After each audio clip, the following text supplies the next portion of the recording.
And we are live here on the Hornet Nation Broadcast Network, powered by KSAM Sports. Huntsville Hornets, they lost a tough one once again, this time in the hands of the Nacogdoches Dragons. Out east, deep into the Texas Piney Woods in Nacogdoches, Texas. It was a one-run loss, another tough one, but every day is a new opportunity to bounce back and get better, and the Hornets look to do that on their home turf this evening, as this game was moved from Dayton back home to Huntsville. Is that a blessing? Does it mean that the Hornets have a great opportunity, a great advantage to get that second win, trying to break a three-game losing streak? Well, you're just going to have to tune in and find out here on the Hornet Nation Broadcast Network, powered by KSAM Sports. Let's dive straight into the Bill Forward countdown, the first pitch. Hello, everyone. Collin, Neill. And right along beside me, BJ McMichael. BJ, this team has had 3 tough losses over these past 3 games, a 3-game losing streak. At some point, though, it does have to come to an end. Yeah, they really have. Watching them on Tuesday night against NAC, and just kind of seeing how all of that kind of panned out. You feel bad for the guys because they're trying, they're out there, and almost pressing just a little bit because they, it seems like so long ago the big win over Porter happened, and that really that started off district, and you were excited. You saw them just triple play, and they're just pumped coming off the field. And now from that moment, you've got 3 losses, and so just getting these guys in here. I think it helps to have a home game tonight. Actually, that was changed, like you said. Changed to here. And in years past, that would have been us, right? A grass field, lots of rain. We'd have been asking somebody else, "Hey, can we come play at your field?" So now that did happen last year once with Lufkin. So it's going to be I guess the good Lord is like, you know what? I'm sorry about sorry that happened. I'm gonna let you have this one. yeah. And so it's just good for the guys. I think to be back home. You did have the one-away game there at NAC, but there's just something about being back here, and hopefully these guys can just shake it off a little bit. It's only 1/3 this after tonight. It's 1/3 of the season that you've gone through, or district play that you've gone through, and so it's a great time right now to start a new streak, start a new winning streak right here against these Dayton Broncos. Well, let's go ahead and dive straight into what happened last time out against the Nacogdoches Dragons. You weren't there because you obviously had other things to attend to, but I went over there with my cameraman Christian Cortez, and it started off very well. BJ, they got out to a 2-0 lead at the top of the first. Nolan Hunt with an RBI triple that was bidding for a home run. And then it was Brian Parker Jr. that hit a sacrifice fly to drive in Austin Taylor, who's courtesy running for Nolan Hunt at third. And then Nacogdoches tied it in the bottom of the first. Van Brady was very wild, and Nacogdoches took advantage of that. But then after that, up until the 5th inning, nothing was going on. Every team got traffic on the base paths, but they weren't able to find a way to bring them back home to home plate. But then Huntsville were able to get a run in the top of the 5th, and then unfortunately at the end of that inning, there were some extracurricular activities that resulted in Gage Doris to get ejected. And with that, folks, when you get ejected as a player, according to UIL rules, you cannot play the next game. It's a suspension. So if that's one thing to keep an eye on, folks, Gage Doris will not be playing tonight. He'll have to just take the suspension no matter what happens. There's always going to be questions on whether or not a player should get ejected or not, BJ, but you just got to know when to not progress things any further that could result in an ejection, and the Hornets are going to have to deal without him tonight. Yeah, you just have to deal with that, and that's unfortunate that it happened. Play at the plate is so difficult these days. Used to, you just kind of used to be able to, if the catcher was, blocking the plate, you'd be able to go through it. Now it's such a judgment call. The catcher has to provide a path to the plate, and the base runner has to make sure that it establishes a path to the plate and doesn't go off of that. It's such a judgment call, and it's so hard to do, but especially to add insult to injury, to throw an ejection on top of that. So, bad luck for Gage. Hopefully it's something that he'll grow through, and this is what you love about sports like this, especially at the high school level. There's just things you got to learn about, and things that are tough lessons to learn, but I know Gage is going to learn from it. He's going to sit out tonight, maybe get some rest, maybe get some, kind of reflection on some of the season as we go forward after this game tonight. But, I was able to watch some of it. I was watching it online, and, I also saw some of the body language of some of our guys, and, that last out kind of, as Carson Woods, the ball was hit, and he kind of ran into an out to kind of end the ball game, and you just kind of saw some of the body language. So I'm hoping tonight that their body language says something different, that says, hey, we're going to come out here and we're going to win this game. We're going to come out and do something in this game. So that's what I'm looking for tonight out of these Hornets.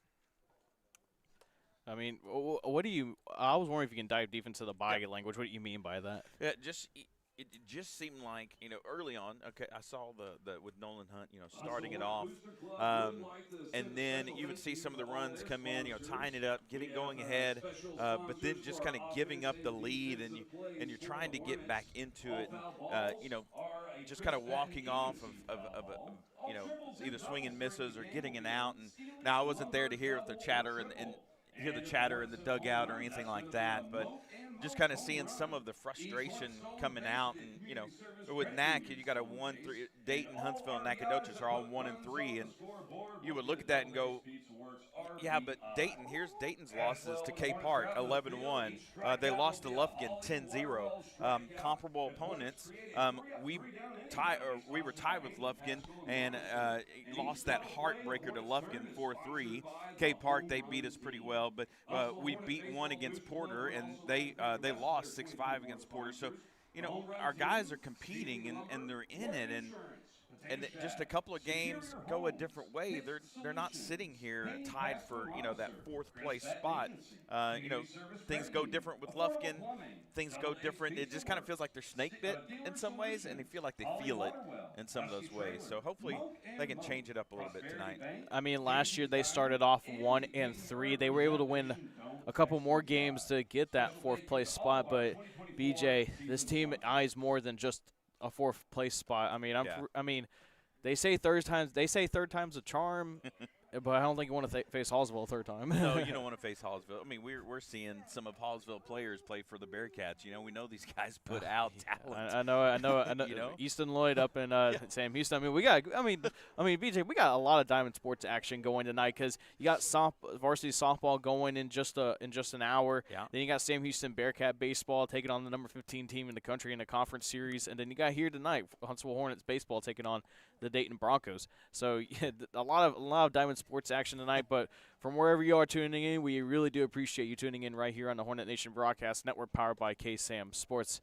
All right, let's look at head coach Sonny Garcia's squad, the Dayton Broncos. Last year, the Hornets took the series 2-1.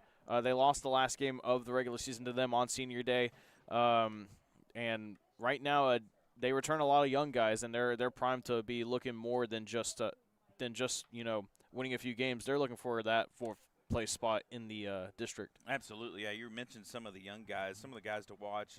Got one going on the mound tonight with Hunter Wallace. He was second team all-district pitcher last season with a 2.66 ERA, so we're going to have to go against him tonight and figure him out. You also have sophomore Sebastian Avila.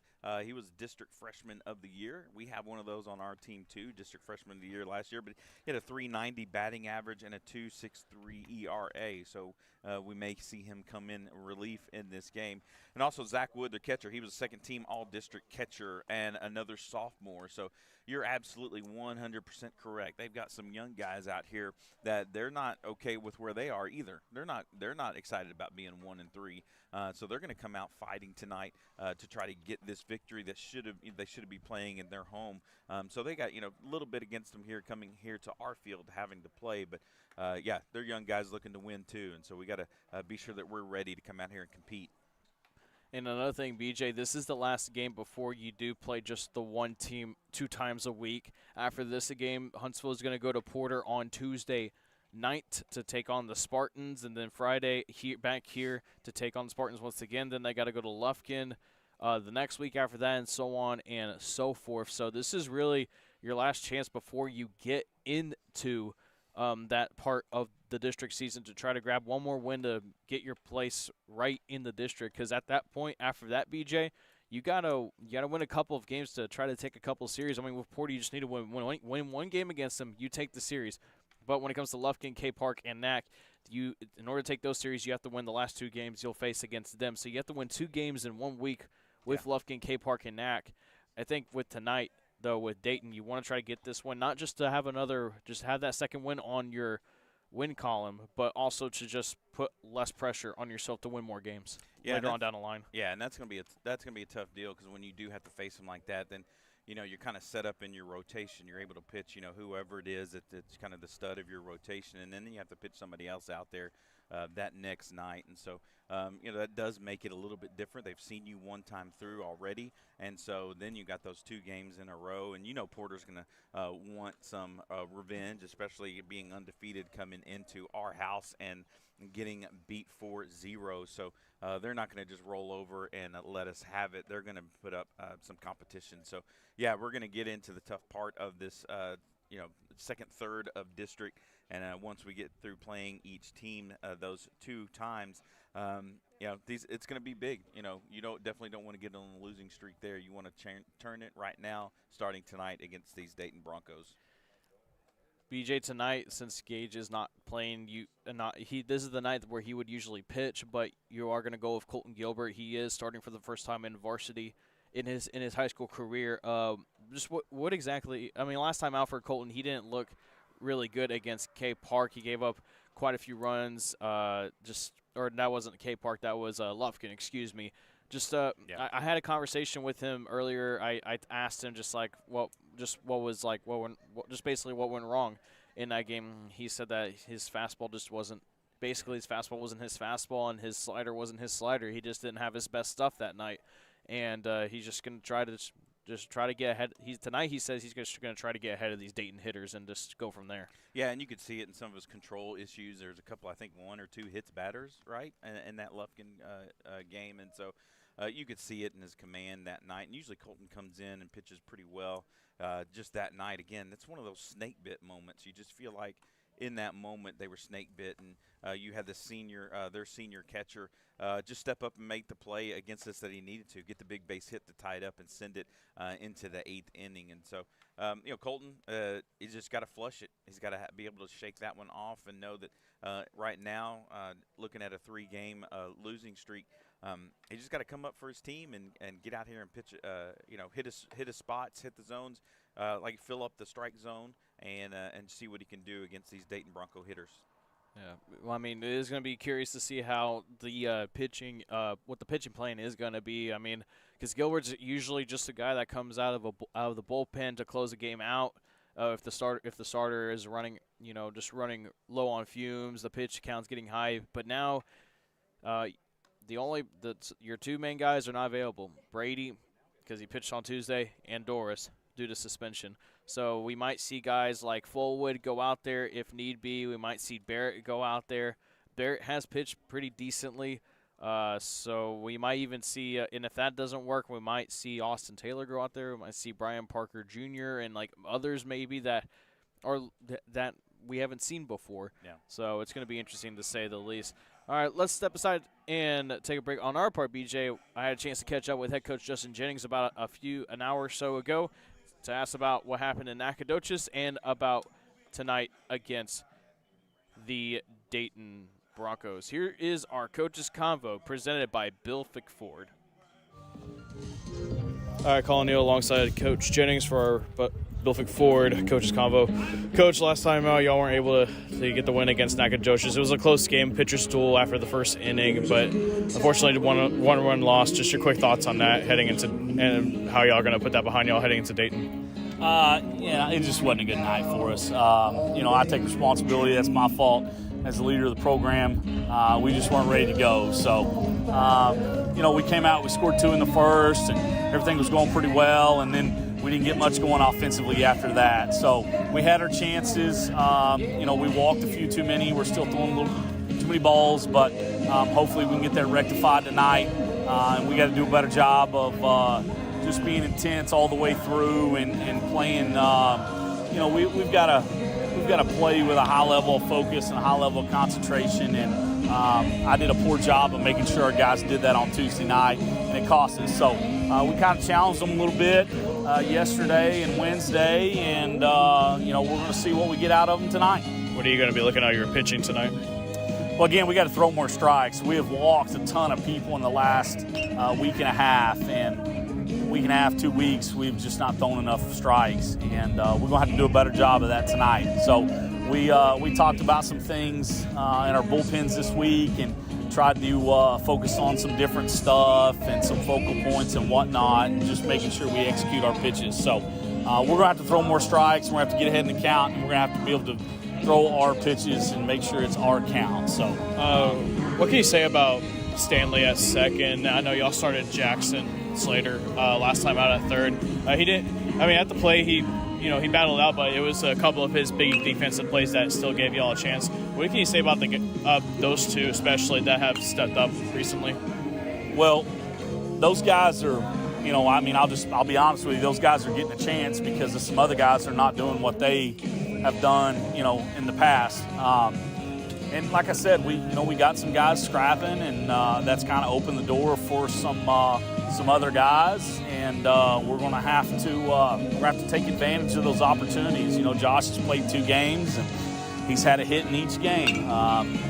He's been picked off once, but he's got a couple stolen bases already and a couple hits, we need more of that. So we're going to stick with him at second, and we need some other guys to step up. And if we have to circle through a few guys, down towards the bottom of the lineup, then that's what we'll do. But we're going to roll out the guys that we feel like give us the best chance currently. And if some guys don't, do some things a little bit better, we'll make a move and go with somebody else. And what does it say about when you switch things up? Like even when you put new guys out there, there's still guys that step up. So the depth this year looks pretty good. What can you say about that? Yeah, we told our guys, literally after the second day of practice, we told our guys that we have more good quality depth than we've ever had, and that's true. I mean, we've got more better players in the program, top to bottom, 1 to 50, than we've ever had. So if guys aren't doing what they need to do to help us be successful, then we have some guys that are there waiting in the wings, so to speak, to get in and try to help us win. So, some guys have done a good job with that. Some guys haven't. But, it all works out how it's supposed to. And, it might come around to some guys that we started with early on, may come back to them here soon, and they'll have an opportunity to help us win some ball games. What is something about Dayton that you're seeing that you need to capitalize on or counter heading into tonight's game? That was originally supposed to be in Dayton, but now it's back here in Huntsville. Yeah, I talked to Coach Garcia earlier, and he said that theirs was still underwater today when they left. So probably wouldn't have been able to get it in tomorrow, and we wanted to stay away from next week with it being week of Easter. So everything's Tuesday, Thursday. But Dayton's, they got a good club. They're scrappy. They returned a lot of young guys that they had last year. So they're just going to get after it, and they're going to play hard. The arm will be, pretty similar to what we saw on Tuesday night from Nacogdoches. He'll be a low 80s guy, throw a breaking ball every now and then. Kind of a 2+ pitch guy. And defensively, they make the routine play, and then they just grind out ABs offensively. So good club. We'll have to play well. We'll have to play better than we've played the last week and a half, that's for sure. All right, Coach, before I let you go, as always, your keys tonight. We got to throw it better, man. We got to throw more strikes. We got to get ahead in the count and make the Broncos hit our pitch, and then we've got to do a better job offensively. We're kind of struggling a little bit. We got some guys struggling, and we need some guys to step up. We're without a starter tonight, so we need some other guys to step up, and we're confident that they'll do that. So we just need to throw more strikes and be better offensively. All right, thank you, Coach. Appreciate it, man.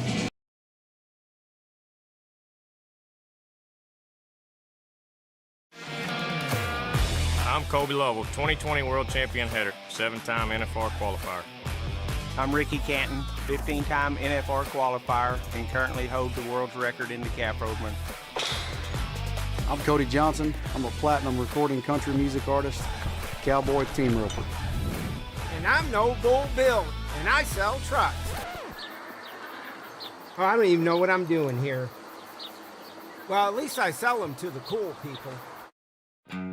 Country music is different than other music genres. Our artists sing about family, friendship, the ups and downs of this old world, and living this life. Country music tells the story of us. 101.7 KSAM is your hometown radio station, playing today's best country and all your favorites. And you can have this hometown connection right there on your smartphone with the all-new KSAM mobile app. It's in your iPhone and Android app store right now. And we also have direct links on our website, ksam1017.com.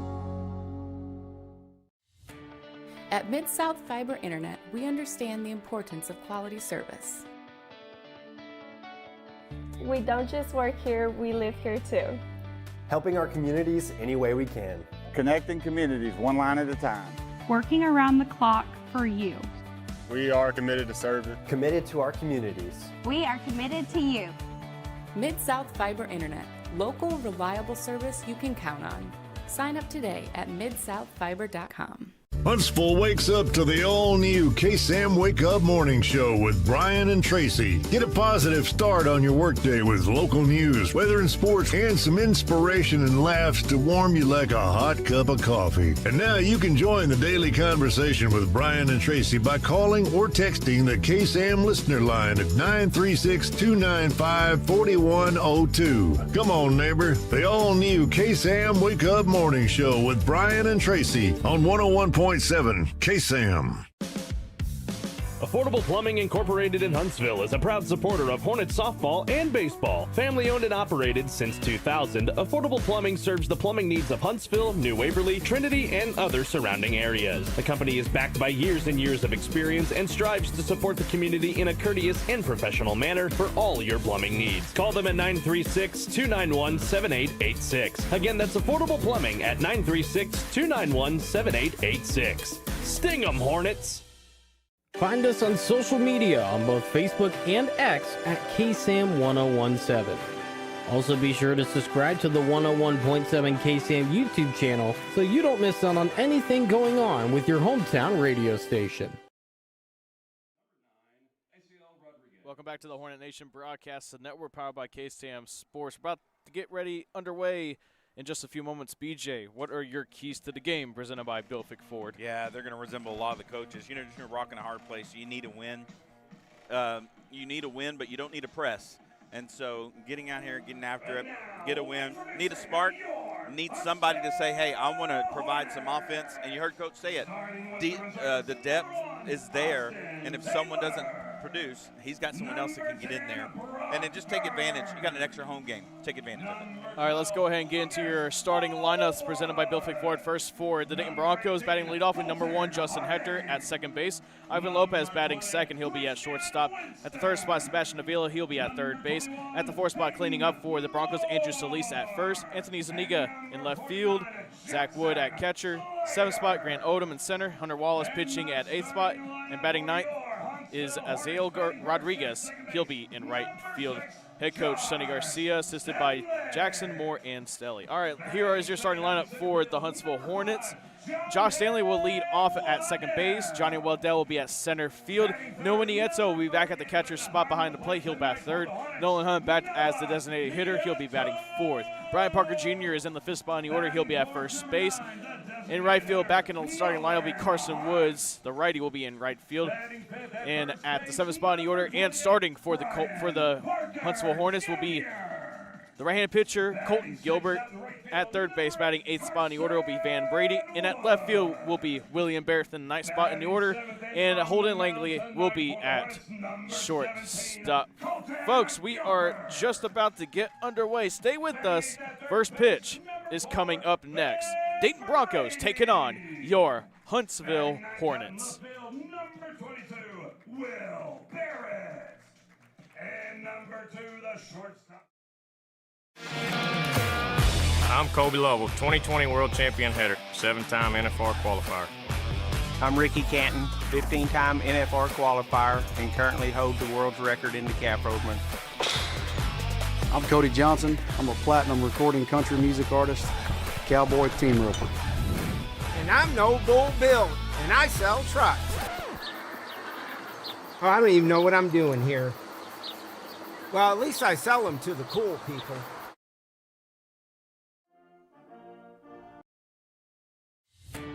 At Mid-South Fiber Internet, we understand the importance of quality service.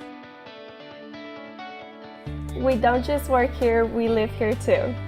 Helping our communities any way we can. Connecting communities one line at a time. Working around the clock for you. We are committed to service. Committed to our communities. We are committed to you. Mid-South Fiber Internet, local, reliable service you can count on. Sign up today at midsouthfiber.com.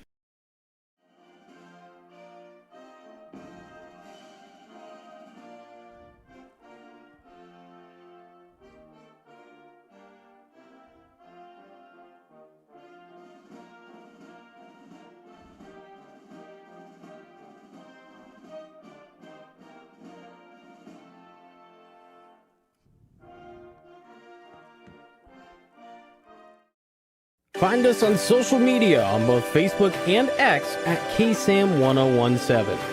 Also be sure to subscribe to the 101.7 KSAM YouTube channel so you don't miss out on anything going on with your hometown radio station. This broadcast is copyrighted by KSAM Sports for the private use of our audience. Any other use of this broadcast or any other transitions or accounts of the game without the express written consent of 101.7 KSAM and Huntsville High School Athletics is strictly prohibited. The following is a presentation of KSAM Sports.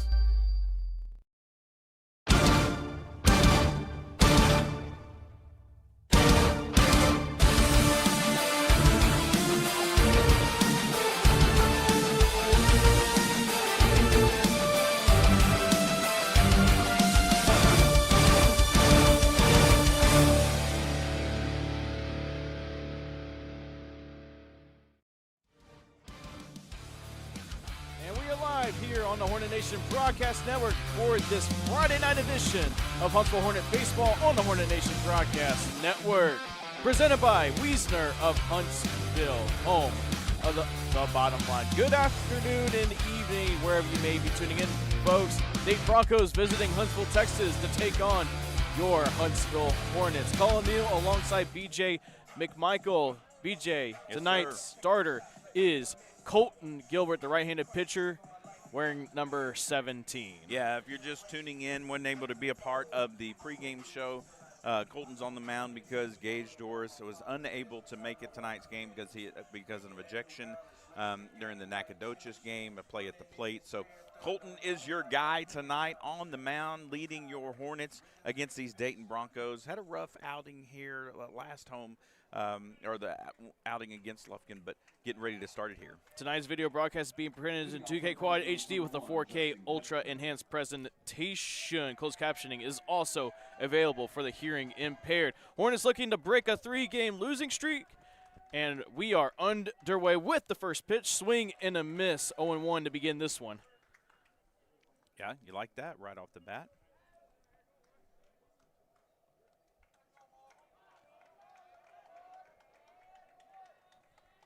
Next pitch from Gilbert. It's high and in for ball one. Yeah, I'm just looking for Gilbert to have command tonight. Hit the spots, hit the spots that Noah's got for him. It's early. It's going to be important. Stay ahead of the batters early. Next pitch from Gilbert. That's a little inside for ball two. Leading off is Justin Hector. He's at second base tonight. One of the carry-ons from last year for head coach Sonny Garcia for Dayton. Grounder, Brady wheels it cleanly, throw it on the first, a little high, but Brian Parker Jr. able to get his foot on the bag, one away. Yeah, it's a good thing just to start out there. Caught in between a hop, but Brady was able to stay with it, get it over to Parker Jr. Had to go up for it upstairs a little bit, but able to come back down on the bag to get that first out. Up next for Dayton after the ground out is Ivan Lopez. Grounder again to Brady. He fields it cleanly, throwing on the first, and in time once again to Brian Parker Jr. 2 away already. Yeah, you got to like that one. Van also playing up on the grass or on the green part of our turf, and able to get that one again and get it over to first base. Something in the scouting, evidently for coach, told those first two batters might bunt to get on. Brady was in perfect position to get those two. Up next for the Broncos is going to be Sebastian Avila. First pitch is inside for ball 1. Yeah, so far this is how the inning you want to happen. Brady right here can stay in it. Next pitch. It's low.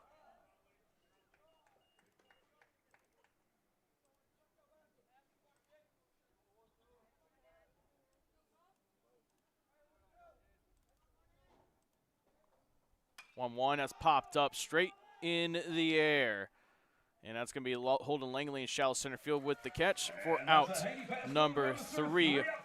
3 up, 3 down for Colton Gilbert. A good start, but can the offense get things going? We'll be right back here on the Hornet Nation Broadcast Network, powered by KSAM Sports.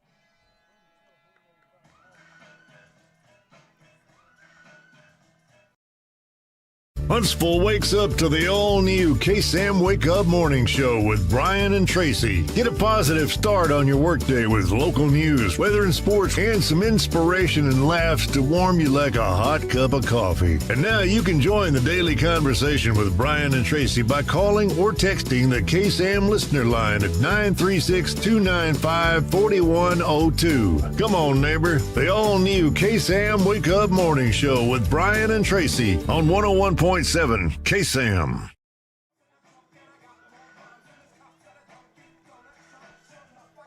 Back here on the Hornet Nation Broadcast Network, powered by KSAM Sports. On the mound this evening for the Dayton Broncos, it's going to be their ace, number 5, Hunter Wallace.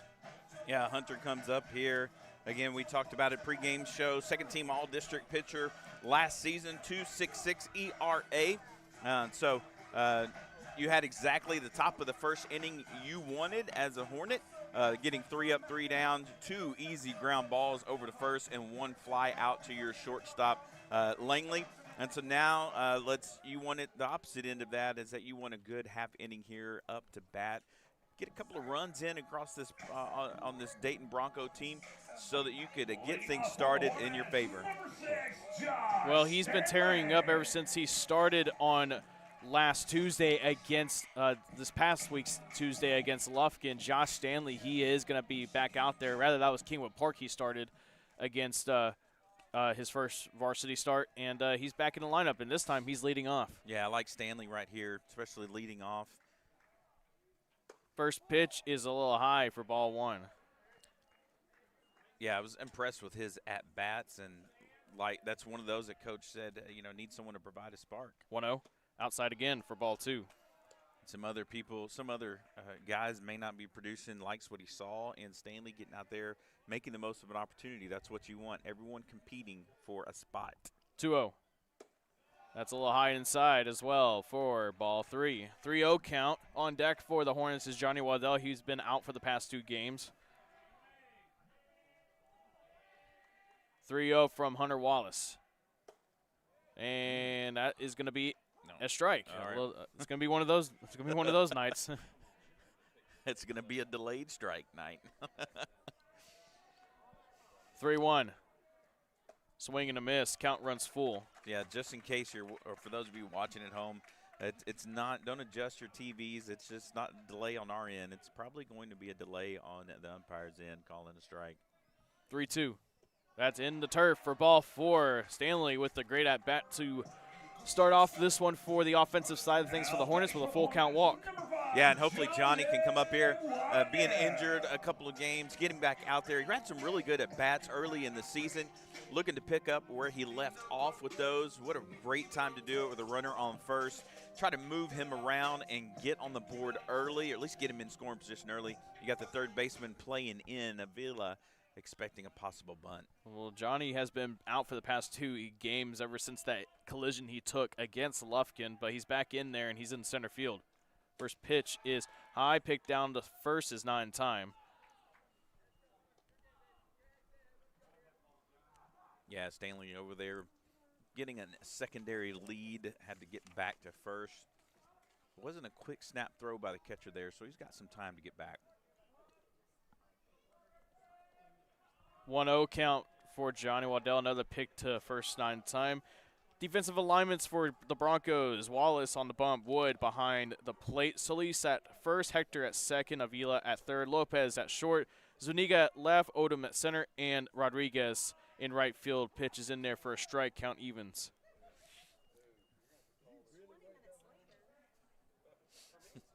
Yeah, it's going to be a delayed strike night. Waddell calls time. Yeah. I don't know if he's making a noise there where the batters can hear it. Up here in the booth, it's hard to see if he's going to call a strike until he makes the motion. See Wallace looking at first base at Stanley. Pitch. That one is going to be high for ball 2. Yeah, good eye there by Johnny. Getting ahead of count 2-1, especially with your lead off on. You don't want to help the pitcher any here. You want to make him work for it and then just look to hit your pitch. Pickoff throw, it gets away. The runner in Stanley's going to go, and he'll reach second safely. He's going to think about going 3, but he's going to hold off. Throw comes in. Yeah, they're concerned with him over there, with Stanley over there at first. You could see him drawing a lot of attention. Throw from the catcher to pickoff attempts, and so you could tell that they were looking at Stanley, trying to, bothered by him a little bit over there. That's what happens when you get base runners on. You can rattle things a little bit.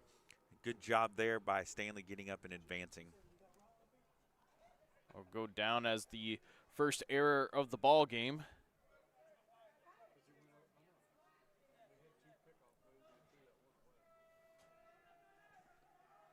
Wallace is 2-1. Bunt shows down the right field line, first baseline rather. That go foul. Count evens up at 2-2. One thing that we're seeing though early on, BJ, with the lead off, with the first so far with the 1 and 2 hitters, they're working counts. They're taking their time. Yeah, they are. They're taking their time, and the umpire's taking his time too.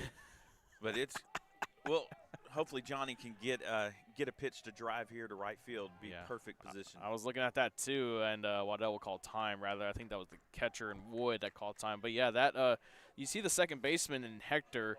He's kind of playing close to the second base bag. I mean, he is going to be the one that will get the pickoff if Wallace decides to go there. Pitch. It's in the turf again. A good block, though, by Zach Wood.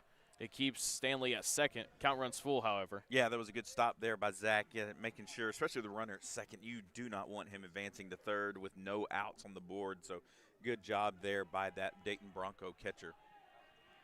Full count pitch coming up for Wallace once again, second time in a row. That's going to go foul. It's all right. I like the chatter I'm hearing from our Hornet dugout there early in this game with a scoring threat. This is exactly how you're drawing it up for Coach Jennings with this threat here early in the first. Get on the board as soon as you can. Full count pitch with the runner on second. Wallace goes. That's going to go foul again off the netting. Yeah, Johnny just wanting to see another pitch. That's what he's doing, is extending this at bat, fouling them off, looking for that pitch that he can drive. But if he doesn't have it and it's close, just getting it fouled off so you can see one more pitch.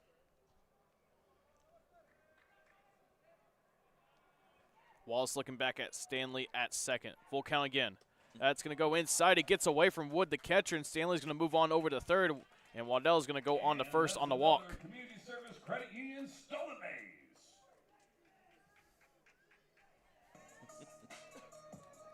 All right, here we go. No outs. Runners at first and third. Nieto and Hunt. These are the two batters I would want up here during this time. It's going to send the coach of the Broncos out to have an early chat with his pitcher. Yeah, you can see head coach Sonny Garcia going out there. Yeah, probably a good thing for him to get out there, just pitcher rattled just a little bit out there, letting the first two on and letting the second advance over, runner at second, Stanley, advance over to third. I think coach can understand, too, that even early in this game, and not wanting to give up the big inning is something that he's going to not want to do. What do you think he's telling him? Like, I mean, if there's one thing I can predict, it's like just, I mean, yeah. It's too simple to say throw strikes, BJ. It's not really exactly effective by all means. I mean, it is pretty simple, throw strikes, but I think sometimes you got to be careful to not to pitch and not to throw. There's a difference between throwing and pitching. I think he's just going out there, settle him down. He might be conceding the one run that's on third and just saying, hey, look, if that run scores, that's okay. It's just 1-0. Let's get the outs. Let's get the runner at second. Let's get the lead out if we can get it, and let's get it out of this inning at worst with just giving up a one run. So just, as coaches do, they do a great job of getting out there and settling down their players, and that's what probably Coach Garcia is looking to do at this moment.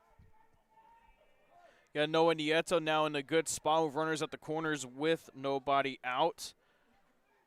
Showing bunt. And Waddell goes down to second. Did he get him at third? No, he didn't. That was close. There's going to be no argument, really. Stanley, he got picked off in his first varsity start, and he's trying to make sure that doesn't happen again. So now. Yeah, especially at third base with no outs. You don't want to get picked off there. It's a 1-0 count now. Nobody out. Runners on second and third. Yeah, Johnny with a big lead at second. That's going to be in there for a strike. I'm sorry, folks. It's just I can't say until the finger point, or there's no finger point, or if it's an obvious ball or strike. It's gonna be a fun night. Yeah, we'll have a pause in the action when we're waiting for the pitch called. Next pitch is a fly ball in the left field. It could score one. Yeah. It's caught in left field. Runner comes in, is going to score safely, and Stanley and the Hornets get out to a 1-0 lead. Yeah, that's what you want there. Sack fly there by Nieto. Nieto will tell you he want to drive that somewhere for a base hit, but especially in the – oh, no, he's calling him out.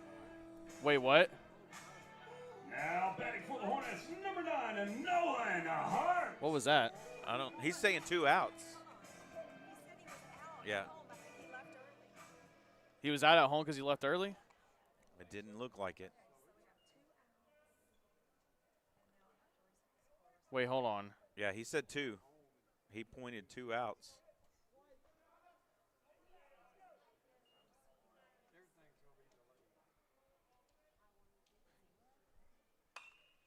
This pitch is going to be a foul ball. And that's another Chris Patton agency foul ball.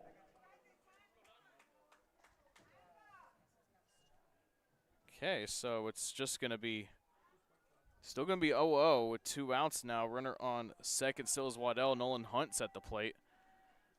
Pitch. Curve in there for a ball.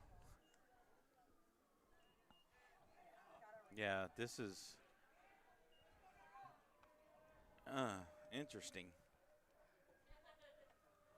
1-1. Waddell with a big lead. Swing and a miss, 1-2. That did not look like he left early. I was watching there. The thing is, I wonder if they know. I don't know. Coach, if he does know, Coach isn't making a big deal about it. Well, the scoreboard still just says 1-0. You don't know. So he may not. So he may not really know.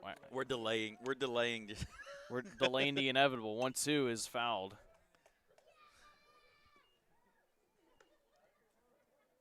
Yeah, that was interesting.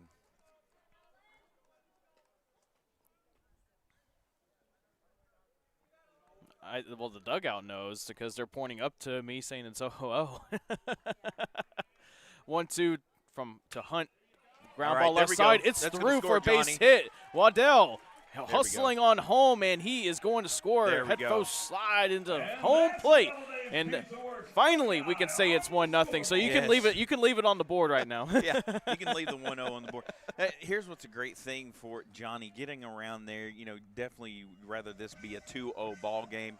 But big job there by Nolan Hunt getting up there, getting the hit, and getting that run in. It was a big deal there. Brian Parker Jr. now steps in.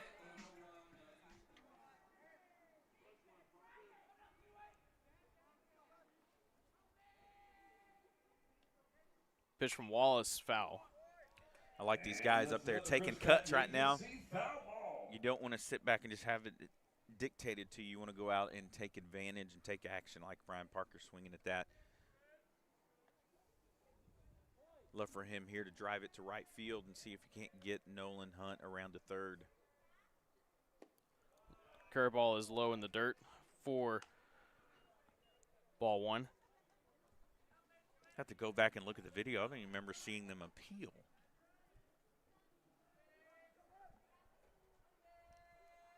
1-1. Ground ball right side, fielded by Hector at second. Throw on the first cleanly in time for out number 3. But the Hornets able to get a run on the board to get things going. They started out pretty hot early in that Nacogdoches game. Can Colton Gilbert throw another clean inning? We'll find out after this on the Hornet Nation Broadcast Network, powered by KSAM Sports.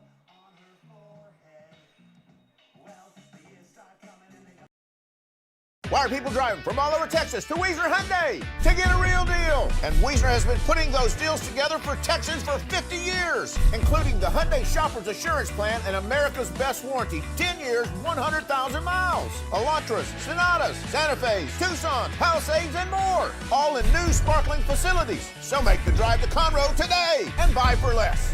8 minutes from the Woodlands, exit 87B, Wilson Road in Conroe, or WiesnerHyundai.com. Your next vehicle is here.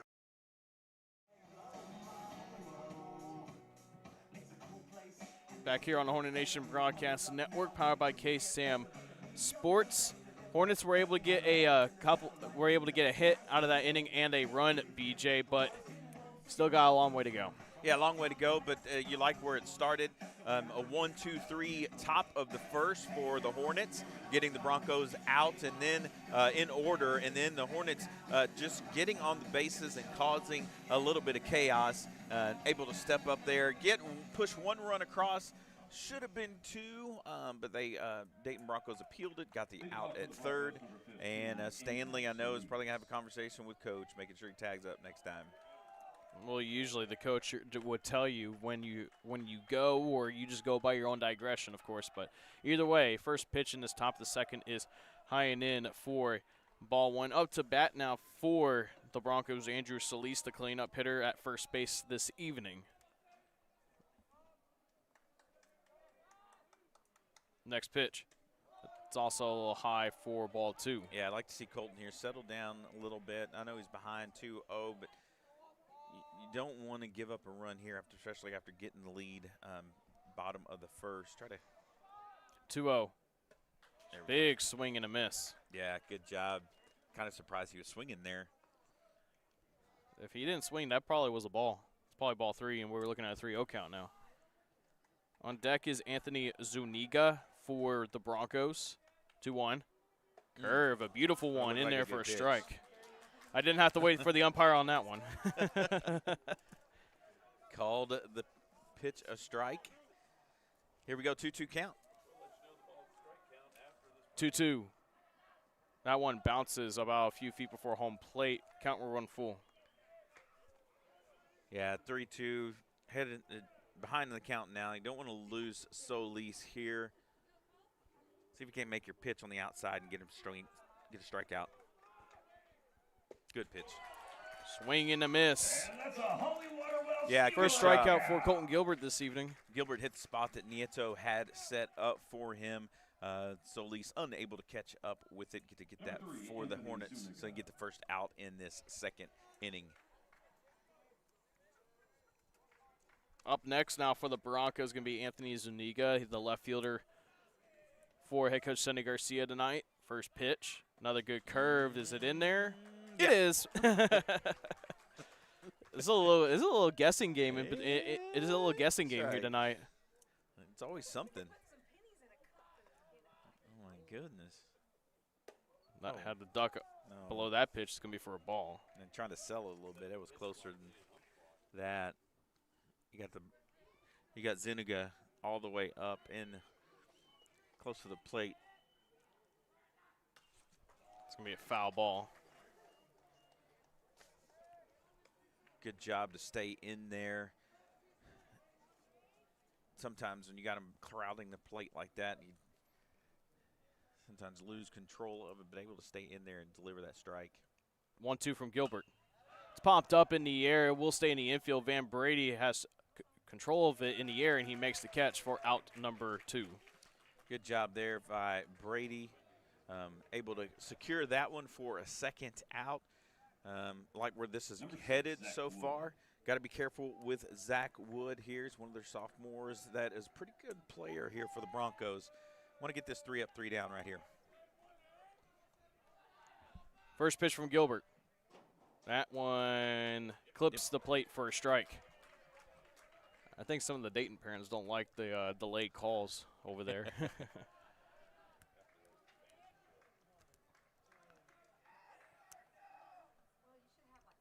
0-1 from Gilbert. Fly ball into left field. Going back after his Barrett, it's going to one-hop the wall and go over the wall. Ground rule double. That might be work out for our favor. Ball going over the wall there because he was going to be flirting with a triple on that one. So that we may have benefited, had a benefit of the bounce there as able to let him know, Barrett was able to let him know it went over. Better to bounce over than fly over. Back up to the plate now from last year, Grant Odom. He's at center field this evening. Grant Odom.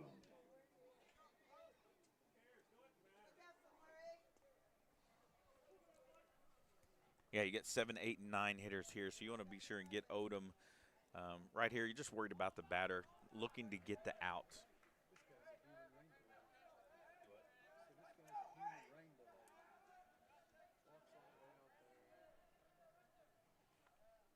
First pitch from Gilbert with the runner at second. Has to duck down for that one. It's high for ball 1. Yeah, time here for Gilbert to just, compose himself, working from the stretch. Batter right here, Odom, is his priority. Get this out right here, and you're out of the inning.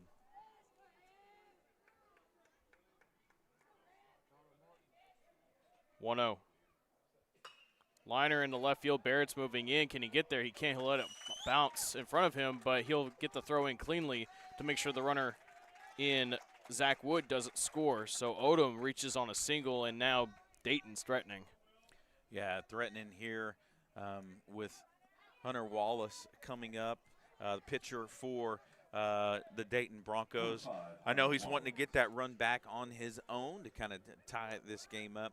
Do have to be careful with him.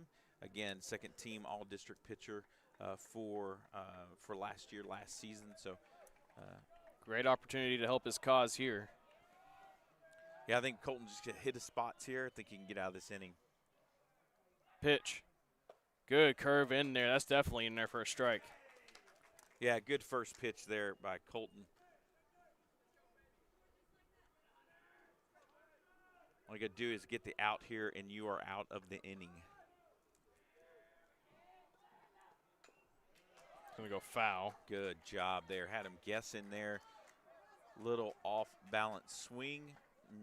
Didn't get to barrel it up, just fouled it back. 0-2 to the head of the count. Good spot to be. Got a couple of pitches that he could waste and see if he can't get him to chase.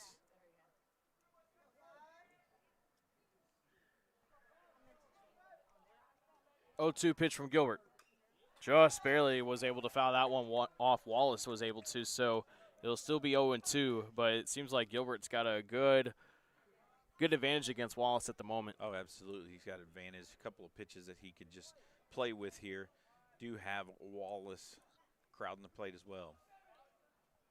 Gilbert goes, quick pitch, chopper. It's going to go down the third baseline for a foul. Yeah, the only trouble here is extending this at bat. More pitches that he gets to see. He's going to start picking up on the delivery.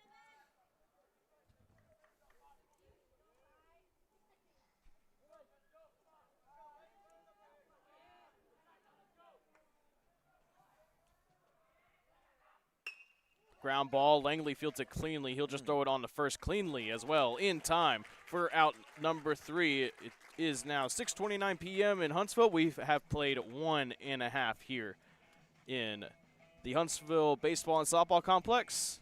Step aside, take a break. Hornets looking to get more runs on the board after this on the Hornet Nation Broadcast Network, powered by KSAM Sports.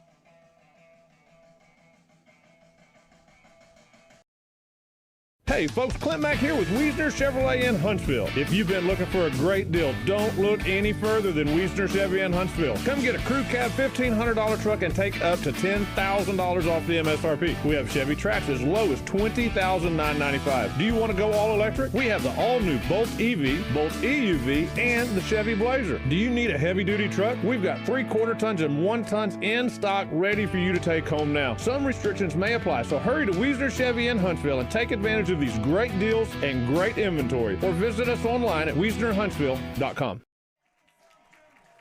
Back here on the Hornet Nation Broadcast Network, powered by KSAM Sports. While we still have a pause in the action, thanks to some of our wonderful sponsors. This broadcast of Huntsville Hornets baseball is brought to you by Wiesner Huntsville, home of the bottom line, and by Mid-South Fiber Internet, local company, local people, and local service.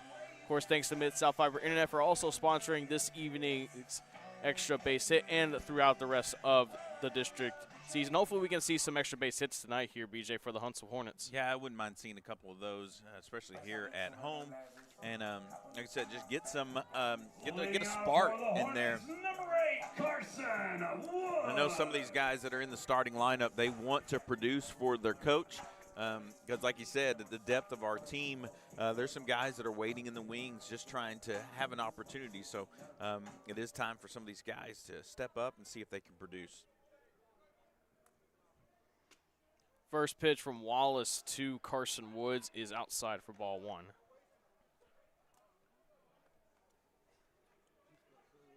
Yeah. 1-0. Fly ball, it's up in the high in the air. Left fielder is moving in, and he made that a little bit of an interesting catch right there by Anthony Zuniga, but he's able to make it 1 away. Yeah, Odom looked like he was coming in on it. Zuniga cut him off. Kind of there at the last moment. I was thinking it could be trouble there for Carson, who's heads up running. He was already in between first and second, so if it was a drop ball, there's a good chance he would have been standing on second. Starting pitcher for the Hornets, Colton Gilbert, now steps in. He's looking to try to help his cause. He'll swing at the first pitch. It's popped up in the air. Right fielder is moving in Rodriguez. He makes the catch for the second out. Working quickly here, I see. Number 4, Ben Brady. Yeah, pretty quick. 2 quick outs there for the Hornets. Van stepping up, making some plays already in the field today, looking to do something here at the plate. He has been struggling all district season at the plate. He definitely wants to try to get going. That first pitch is in the zone for a strike, and he has been getting it done on the mound, pretty consistently, but there's one part of his game he does want to get going is the batting part. Yeah, it really does. Van gets in a rhythm when he gets up there on the mound. It's also wants to get in the rhythm when he's in the box. And so Van, another one of those. He'd tell you it's frustrating at the plate, but he can break out at any time. 0-2 pitch from Wallace. That one's low for ball 1. Yeah, it would be interesting to see what this umpire's punch out is. 1-2. That's popped up in the air as well. Shortstop Lopez seems to be under it, and he also made that catch interesting. But he makes the catch, and that's out number 3 just like that. 1-2-3 inning for Hunter Wallace for the Dayton Broncos. Bit of a pitcher's duel to start this one. Gilbert looking to shake off a rough second inning. He still has 0 on the board, but can he keep it up? We'll be right back on the Hornet Nation Broadcast Network. Hayden Pascal Ramasur, Chris Vetton Agency, Community Service. Affordable Plumbing Incorporated in Huntsville is a proud supporter of Hornet softball and baseball. Family owned and operated since 2000, Affordable Plumbing serves the plumbing needs of Huntsville, New Waverly, Trinity, and other surrounding areas. The company is backed by years and years of experience and strives to support the community in a courteous and professional manner for all your plumbing needs. Call them at 936-291-7886. Again, that's Affordable Plumbing at 936-291-7886. Sting 'em, Hornets! Back here on the Hornet Nation Broadcast Network, powered by KSAM Sports. Well, BJ, what are you seeing so far? I mean, it's 1-0 Hornets, but this 1-0 lead is it feels a little uneasy at the moment. It is. I definitely would like to see it 2-0 lead, and possibly more if there wasn't a pick-off, if there wasn't a appeal there at third base by Stanley. But, I'll take the 1-0 lead at this moment. I still want to see a spark. I still want to see somebody on the offensive side of the ball here for the Hornets step up and make something happen. Rodriguez up at the plate as first pitch to him is high and outside for ball 1.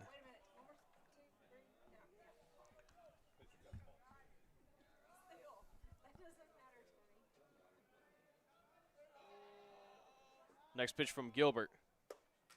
There we go. That should. Yes. Yeah, it is in there for a strike. Yeah, I think the batters can hear. He's doing something maybe for them. Even count at 1-1. Hornets up 1-0. He backs off the plate, and it's a ball. That was pretty close. Usually when the batter backs off the plate like that, it's usually a strike, especially if it breaks through the zone. 2-1. That one is inside for ball 3.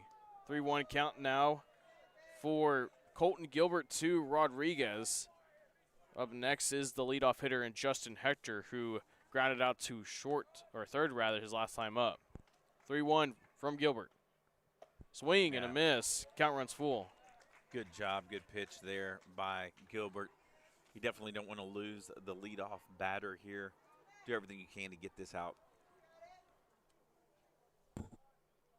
Full count. Foul tip straight into Nieto's mitt. Strikeout number 2 for Colton Gilbert. Yeah, good job there by Gilbert. Good job by Noah hanging on to that foul pitch, third strike, getting the first out in the inning. That turns it over to the leadoff hitter in Justin Hector as the wind is blowing straight out to right center field, kind of in that power alley area. Yeah, Hector, one of those ground outs to third base early in the game. Van Brady playing up on the green part of our turf on the grass. Ball 1. Oh. That curve just got away from Gilbert a little bit. It was high. 1-1.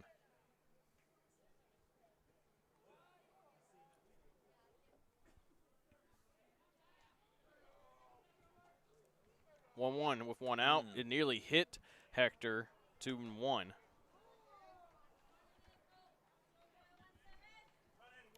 Yeah, I think they've done some scouting with Gilbert here. Most of the batters crowd the plate there.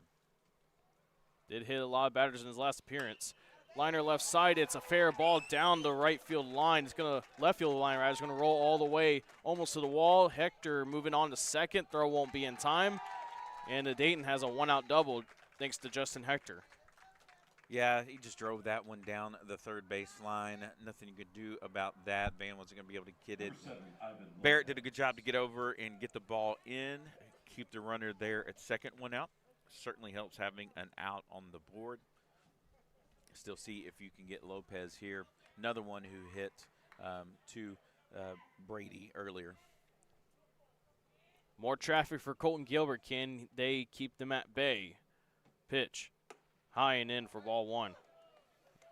And you can see why right there. That was one of the reasons why. It's just when he likes to try to get inside to get ahead of the hitter and try to back them off the plate a little bit, but it's not working so far. Just got to find the zone right here. Wind blowing to right field now. Pop up in the air. Langley's going back there. He's in shallow left field. And he makes the catch easily for out number 2. Good job by Langley getting back there, getting under the ball. Barrett playing a deep left field. Didn't have to worry about collision. Langley went out there and took control.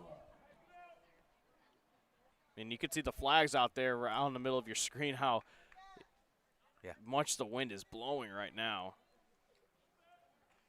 Runner at second is Hector after a 1-out double. Gilbert looking back at him. Pitch.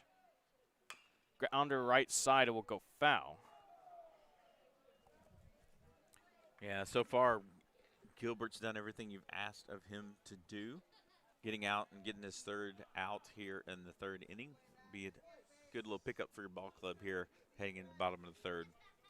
Yeah, this is Sebastian Avila up at the plate now. 0-1 is bounces. Good block by Nieto. Yeah, good stop by catcher.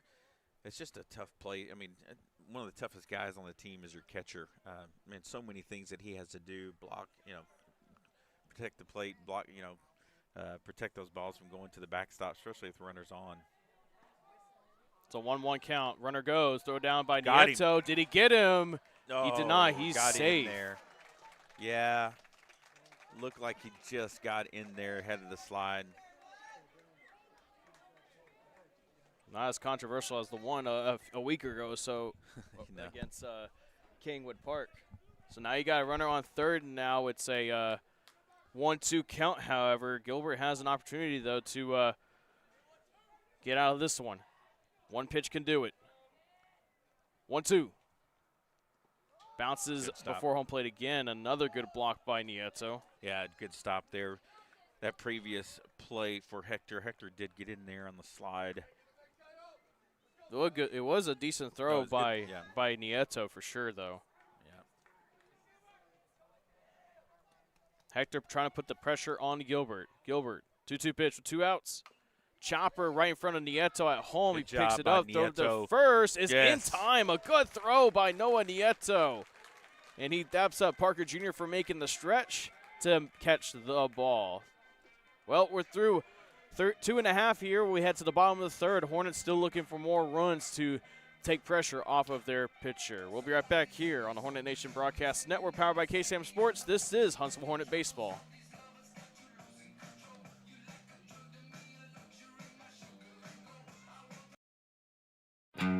Country music is different than other music genres. Our artists sing about family, friendship, the ups and downs of this old world, and living this life. Country music tells the story of us. 101.7 KSAM is your hometown radio station, playing today's best country and all your favorites. And you can have this hometown connection right there on your smartphone with the all-new KSAM mobile app. It's in your iPhone and Android app store right now. And we also have direct links on our website, ksam1017.com.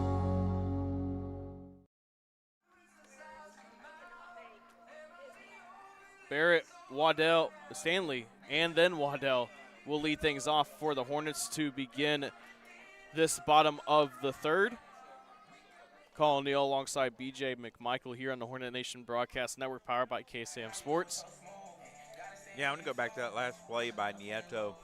That's a play, a big-time play for your Hornets, getting out of the crouch of a catcher position, getting to that ball, getting to a position where you can throw that ball to first base without hitting the runner.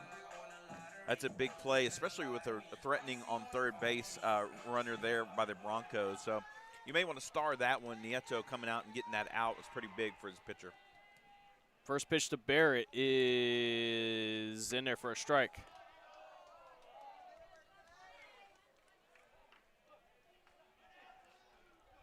Yeah, I like Barrett's at bats the last time I saw him. 0-1 in the turf for ball one. You know, wind is swirling out there now. It looks like it's blowing at center. It's blowing pretty hard. So any ball up in the air, you're going to want to be running because it's going to play. It's going to have some issues up there. 1-1 to Barrett. Watches that one easily go into the other batter's box for ball two. Yeah, you saw that earlier with Carson when he rounded first, get to second. You can see some of our players, even the Bronco players as well, when the ball goes up there. That one in there for a strike.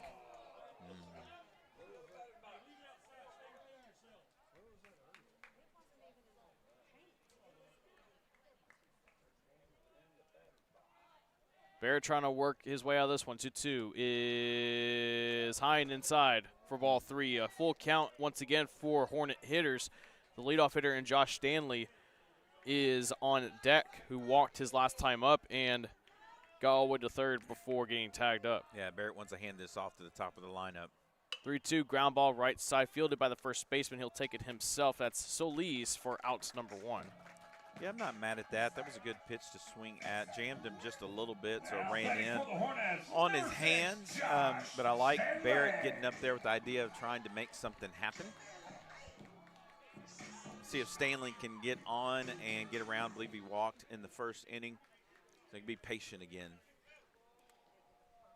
Walked on a full count pitch. Swing and a miss, a foul tipped into Wood's glove. Rather, he dropped it. It's going to be a 0-1.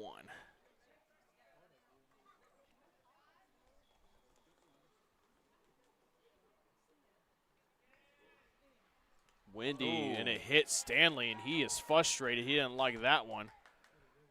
Of course, I'm sure he's not angry at the pitcher. It's just it's a very painful experience, to say the least.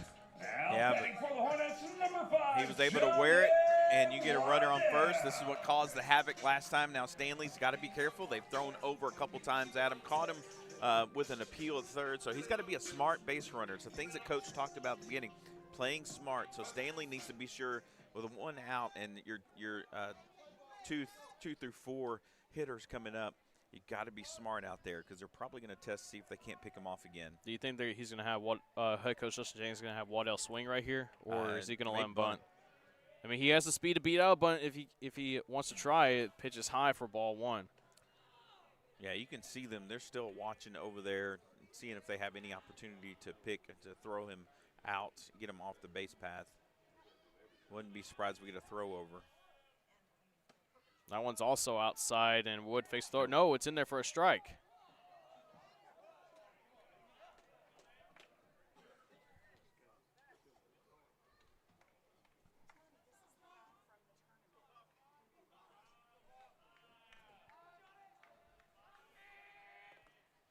One from Wallace.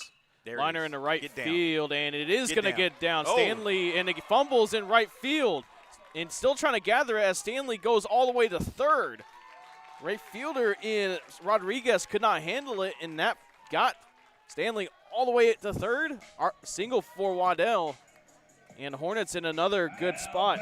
Yeah, I like that for Johnny Waddell. Going opposite field, planting that right in front of the right fielder, Rodriguez. A little misplay there, but I still think he's getting third anyway. I think Stanley was at the bag, if not already around it, so he was going to get third. It was just a question of whether or not he was going to be able to come home. Big job by Johnny there, coming through as a number 2 hitter, getting that base hit to drop in. Sun beaming through the heavens of the clouds here in the Huntsville ISD baseball and softball complex. Nieto now has a good opportunity to tack on a run here. First pitch is high and in for ball one. Ooh, little chin music there. And Nieto flew out to left field, and I thought he had a sacrifice fly, but Dayton appealed to third to see if Stanley left early, and he did. Pick off the first is not in time.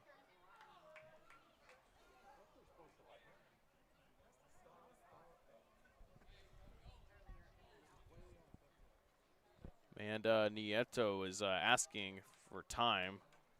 Yeah, the umpire was sending our batter back to the on deck spot, a little too far, close to the back of the home plate. 1-0 to Nieto. Waddell goes, pitch, throw down, and they were thinking that they were going to try a double steal right there, but that's not what they were going to do. Waddell with another stolen base on today. That's his second one. Yeah, Hector, the second baseman for the Broncos, he comes in to get that to kind of play the play there, kind of cut it off and try to get the runner if he's going to home. Man, it is pretty right now. We're all trying to take pictures in the booth here. 1-1 breaks across the plate for a strike.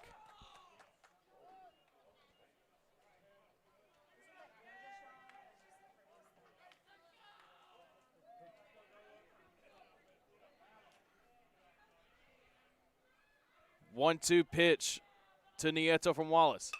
Liner in the center field. Is it going to get down? It won't. It's caught by the center fielder. Right. Stanley tags up, throw on to home, and he is safe. No, did he get him? No, he said safe. Okay, he said safe. But they may appeal again just to see if they can catch it, but he didn't leave early.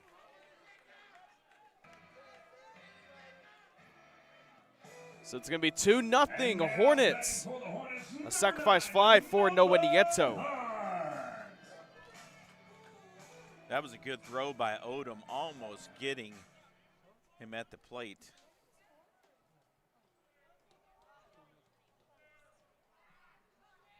First pitch to Nolan Hunt. It's popped up in the air in the right center field. Rodriguez going run back. it It's out. still That's going back. The trouble. wind's That's carrying it. trouble. It's going to roll all the way to the wall.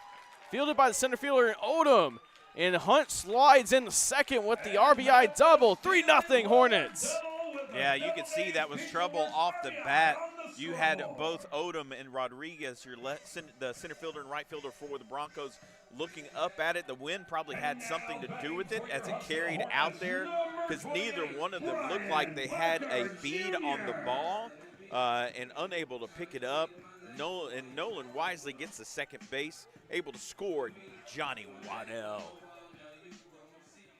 And Waddell you're definitely not going to throw him out most of the time. Hornets on a roll. First pitch bounces in the turf. Hunt trying to get all the way to third. Wood throws on, but it won't be in time. Hunt will make sure he stays on the third base bag, and Hornets are threatening even more now with the runner on third once again. All right, now this is what you're wanting as your Hornets here, piling on here, 2 runs. Even though it's 2 outs, I want to see Brian Parker drive it here somewhere. Let's get this 4th run in. Ground ball left side, fielded by the shortstop cleanly.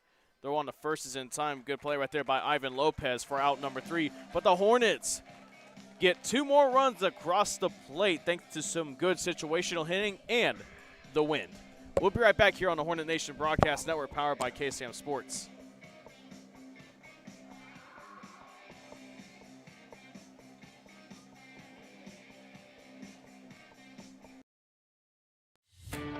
At Mid-South Fiber Internet, we understand the importance of quality service. We don't just work here, we live here too. Helping our communities any way we can. Connecting communities one line at a time. Working around the clock for you. We are committed to service. Committed to our communities. We are committed to you. Mid-South Fiber Internet, local, reliable service you can count on. Sign up today at midsouthfiber.com. Back here on the Hornet Nation Broadcast Network, powered by KSAM Sports. Huntsville Hornets now with the 3-0 lead for Colton Gilbert. And BJ, now that the Hornets were able to get those runs across the plate that they need us to get away from that 1-0 lead, it's one of the most unsafe leads in sports, just a 1-point or 1-run lead or whatsoever like that. But either way, BJ, you give Colton some room to work with. Yeah, you do, and you want that inning right there for especially if you are a Hornet. You want to see those runs come across the plate. You want to get this this lead. You want to keep this lead. So the big thing right here for the Hornets, you got a little excitement brewing. We talked about it, a spark, something in the offense to wake up. That's what we just saw at the bottom of the 3rd inning. You want to keep it going. 1, 2, 3 would be what you would ask from Colton Gilbert right here, because you want your batters coming back up and have another opportunity to get some more runs. Leading off for the Broncos is going to be number 15, Andrew Solis, the first baseman this evening. Last time up for him, he struck out swinging. And that pitch will hit him, and that curveball got away from Gilbert.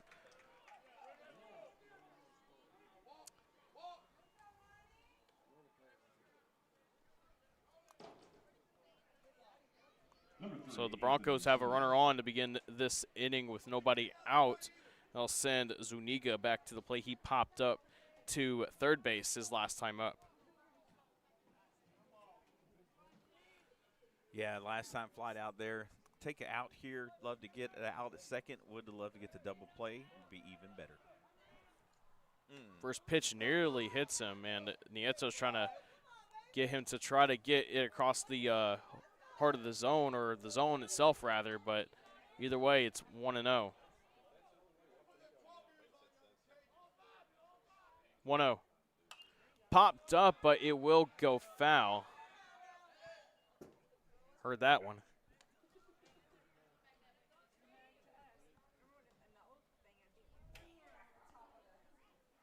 All right, 1-1 count here for the Hornets. keep them close, try to get this out. Showing bunt 1-1. He gets it down, does Zuniga. Gilbert fields it clean. They'll throw on the first in time, but it does move the runner on to second. Sack bunt successful. Yeah, good job there by Gilbert. Just wanting to get that out over at first base. Good job. This sun is really beaming this evening. Could give the outfielders a bit of trouble. And a wind. Runner at second now, 1 out. First pitch is a swing and a miss by Zach Wood. They had him kind of backing out of the box there while he was swinging. Zach Wood doubled his last time up. Made it all the way to third, but he was held there after Colton Gilbert was able to get out of that second inning. Gilbert looking back at second. 0-1. That one's a ball.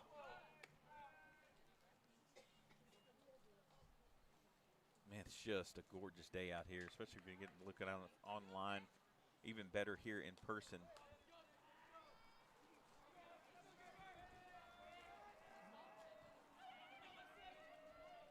One with 1 out. Backing off the plate. It did not break across the plate. 2-1. Yeah, you got Zach Wood here backing out on some of these pitches. Probably hit that outside corner, and he may be swinging, stepping out as he's swinging, try to get soft contact. Gilbert looking back at second again, 2-1. Yeah. Backed off the plate, swinging a miss, but he gets away from Nieto. He thought about throwing down the third, but decides not to, just to not risk it. It does get the count to 2-2, but the runner at third now for Dayton. Yeah, tough spot here for Colton. You got him crowding the plate. On deck is Grant Odom, the center fielder. Pitch. Swing and a miss. A good curve right there by Colton Gilbert. Yeah, good job by Nieto calling that outside pitch. Swing and a miss there by Wood. Able to get that second out, a big second out, especially with the runner at third base, threatening for the Broncos. So get this batter and you're out of the inning. Third strikeout of the evening for Colton Gilbert. In his first varsity start in his high school career, that pitch is fouled off. That looked like an emergency swing right there by Grant Odom. He singled his last time up. Yeah, Odom had a shot, good hit out to the left field. Has a bit of an open stance, as you can see. Pitch from Gilbert. Oh, good pitch. That one's in there for a strike, 0-2. Yeah, that worked. It worked from the batter to the inside part of the plate. Froze him there just a little bit, get ahead of the count here for Gilbert. 0-2 from Gilbert. Called strike three, ring him up. No doubt about that one. We heard that one pretty immediately there from the umpire. So his punch out is a little bit faster than his normal count. Well, good job by Colton Gilbert to get out of that jam. Step aside, take a break. We're through 3.5, halfway home here in Huntsville, Texas on this beautiful day here on the Hornet Nation Broadcast Network, powered by KSAM Sports.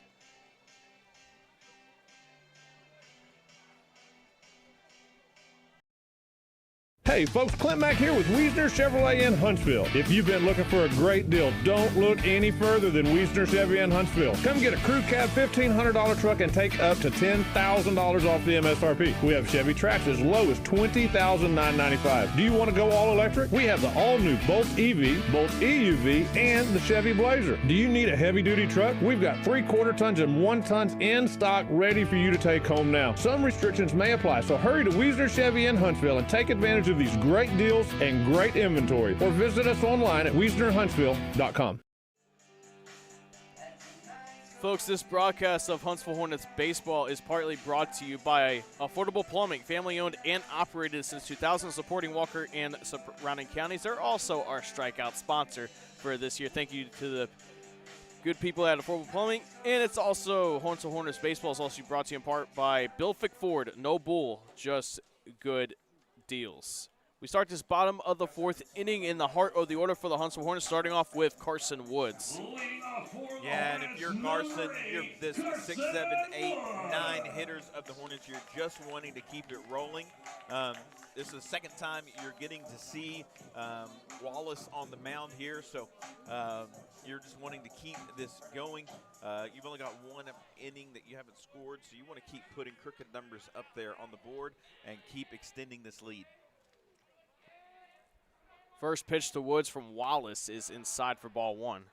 And that's exactly what you need to do if you're the Hornets. Just try to put up crooked numbers early. They have been doing that, but it's just on the mound, you got to be sure you still just keep pitching your game. Don't let and try to just not think about it too much. You do have that 3-run lead to work with now if you're Colton Gilbert, but that doesn't change anything. You still got to go out there and execute your pitches as best you can. Next pitch is in there for a strike, 2-1. Yeah, it really does, and good job for Colton. I really like him.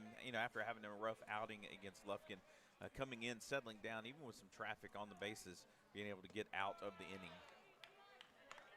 3-1 count now for Carson Woods. On deck is Colton Gilbert, as we mentioned him. 3-1. Chopper, it will go foul down the left field line. And that's Chris Patton Agency foul ball. Yeah, Gilbert would love to have Carson Woods on base, give him an opportunity to drive him around. Full count pitch. That is way low and inside for ball 4. Good eye there by Carson Woods. Watching that inside low pitch, able to get on at first base with Colton Gilbert. Wouldn't surprise me too much if Colton maybe lays down a bunt here. You do have the third baseman, Avila, playing up on the grass of the turf, green part of the turf. Pick off the first 9 time. I tell you, they have been really concerned about our base runners over there. I've seen lots of throws over there to first. It's going to go foul. And that's another Chris Patton Agency foul ball.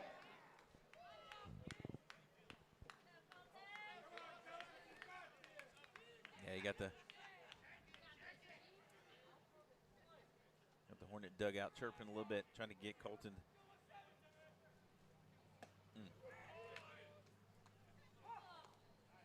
Went in there for a strike. It's 0-2 now. We'll say that the top of the order has done really well so far for the Hornets, getting on the base paths. Pitch. Slow ground ball right side, fielded by Hector at second. Throw on the second for 1. On the first, double play. Put that as a 4-6-3 on your scorecard. I don't know if he got him at second. Woods is staying out there. So the runner is safe. Okay, well. Yeah, no, coach is arguing it over there. He may have called him out, and coach is trying to figure out why. Thought he got in there before the throw. See head coach Justin Jennings having a conversation, and Woods is going to come out, so it is a 4-6-3 double play.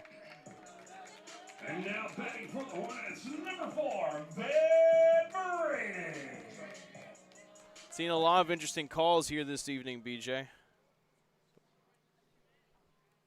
First pitch is a liner in the left center field. Center fielder, though, Odom is able to get a read on it. He makes the catch. And the Hornets go basically 1, 2, and 3 thanks to a double play for the Broncos. We played 4 here. We got 3 more to go. Hornets still holding a 3-0 lead here on the Hornet Nation Broadcast Network, powered by KSAM Sports. It's Solutions. Haney Pascal Robinson. At Mid-South Fiber Internet, we understand the importance of quality service. We don't just work here, we live here too. Helping our communities any way we can. Connecting communities one line at a time. Working around the clock for you. We are committed to service. Committed to our communities. We are committed to you. Mid-South Fiber Internet, local, reliable service you can count on. Sign up today at midsouthfiber.com. Beautiful day here in Huntsville, Texas, as the sun is still showing itself through the heavens. Back here on the Hornet Nation Broadcast Network, powered by KSAM Sports. Collin, Neill, and BJ McMichael here from the Wiesner Huntsville broadcast booth. Colton Gilbert still out there. BJ, he's so far, he is clean. He has had some traffic, but he is so far clean. What are you looking for him to keep going? Yeah, much of the same. So I'd love to see him try to get a 1-2-3 inning here, defense behind him, help him out just a little bit.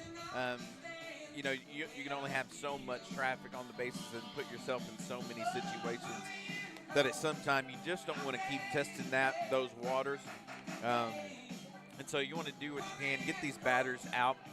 You are facing the bottom of the lineup with Wallace, Rodriguez, and then you go back up to the top. So these bottom two hitters, you don't want to concentrate on them. Try to get these two outs quick and then move on to their leadoff hitter without anybody on base.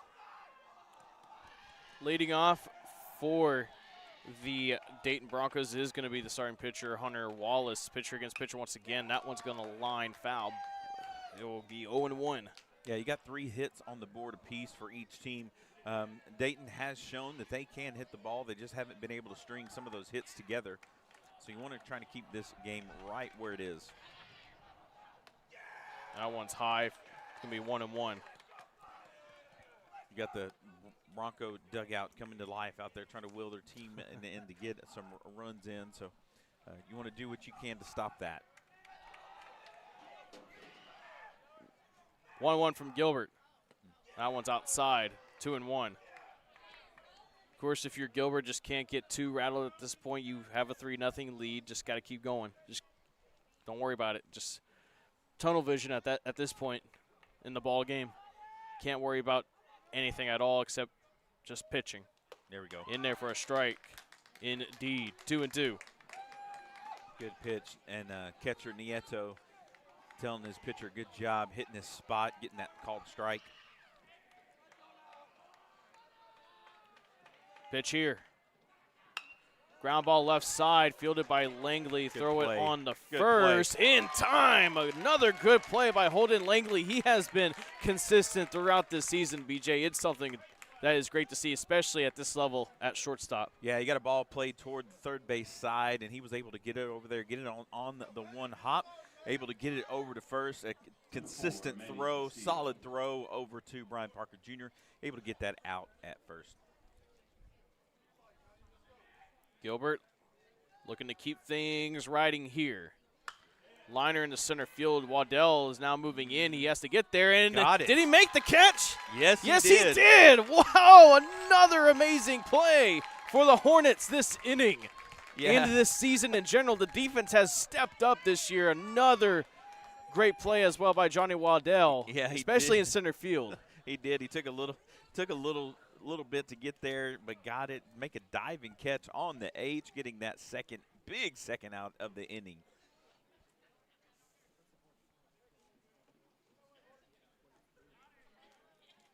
Number 1, Justin Hector. Rodriguez, I mean, he thought he had that one, especially as you pointed out, BJ. Waddell got caught flat-footed, but he does have the speed to make up for that. Yeah, he does. Made a great play on it. You can see his second baseman Stanley telling him, good job out there. That's a way to get your offense, get your defense and your team rallying behind you. Gilbert's 0-1. Way outside. Don't need to wait on the call for that one.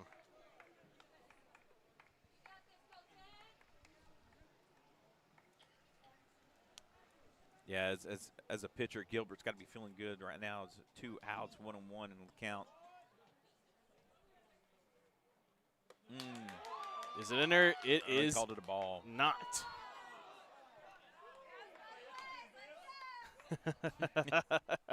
Can hear some good old friendly chirping, some friendly banter from the crowd this evening. 2-1. That one's in there for a strike. I mean, that looked more inside than the last one. All right, 2-2 count here by Gilbert. Looking to get Hector, get this third out of the 5th inning here. Wind still blowing as time is called. Hector, the leadoff hitter. 2-2. That one called strike 3 again. And Nieto tosses it back to the mound, a bit of a reverse style. That's another strikeout for Colton Gilbert. He has 4 this evening. He is rolling right now. He is through 5 scoreless innings. Huntsville still up 3-0 against the Dayton Broncos.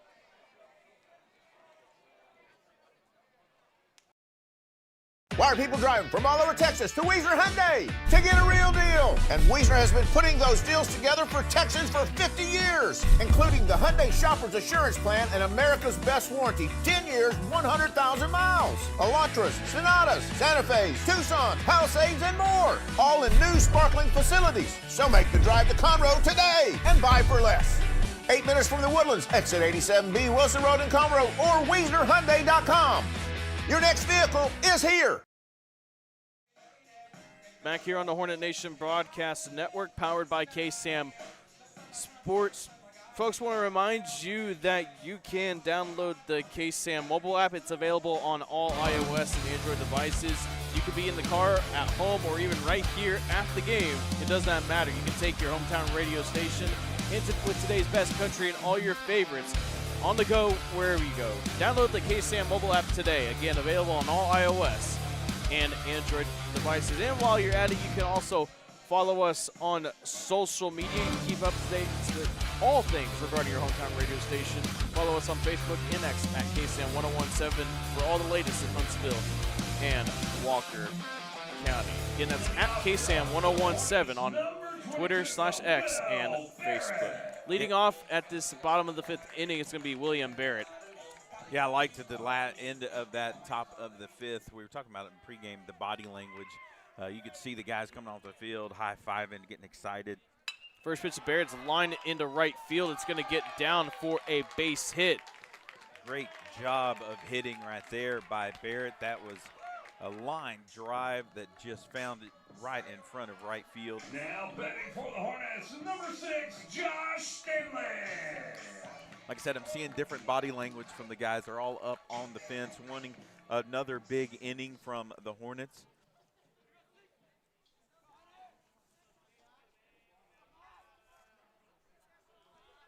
Josh Stanley now is up to the plate. He has gotten on base all 2 times with a walk and a hit by pitch. First pitch in there for a strike.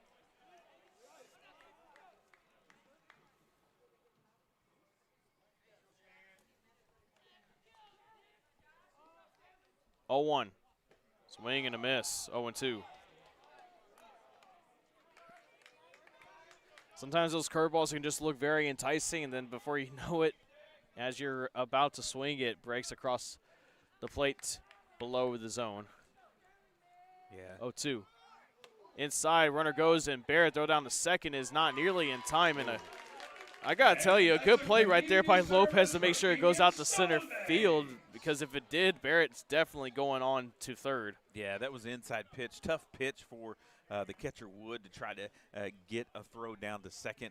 Threw it high, and you're right. Lopez made a heck of a play to stop that from going into center field. 1-2 from Wallace. It bounces before home plate onto the turf. Good block there by Wood. County was up at 2-2. Do have some activity now going on in the Dayton bullpen, as Wallace is having some control issues right now. 2-2, runner on second to Josh Stanley. Foul tip to the backstop, still at 2-2. Yeah, Stanley staying alive there.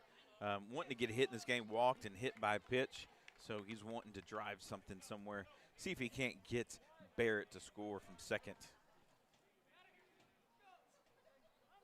Looking back at the runner at second in Barrett, pitch.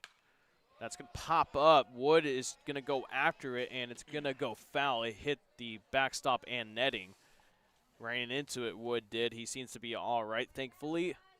We'll do it again, BJ, at 2-2. Got a little score update going on here. Yeah, looking at the girls' softball. Looks like it's all tied up 1-1. Yeah, big game against K Park tonight. You got J.J. Duke on the mound versus K Park.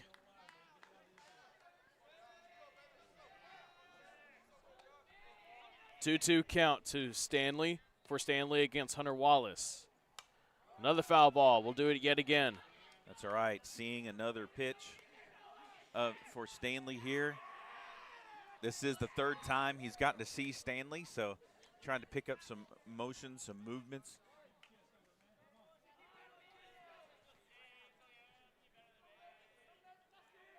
Two. Another foul ball. Great at bat going here for Josh Stanley in only his third varsity game. Yeah, I like the attack mode here by Stanley, taking advantage of the moment, getting it to play in there at second.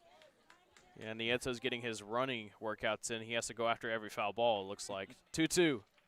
That one is inside. A great eye by Josh Stanley. It runs full.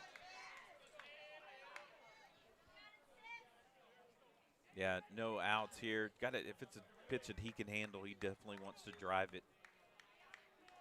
Pitch. Foul tip into Wood's glove. That's out number one. A good battle, though, by Stanley against Hunter Wallace. Yeah, that was. Good job by the catcher there, Wood, to hang on to that. That's a tough play for a catcher to get a foul tip, third strike, and hang on to it.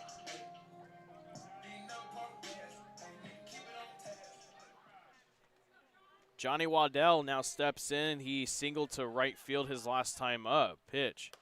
That is high in for a ball.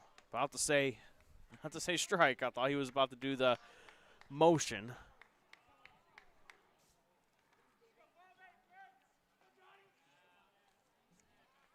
One 0. That's high. Ball 2. Yeah, the Lady Hornets, softball Lady Hornets, they are top of the third, 1-1. Now with one out there. 2-0. In there for a strike.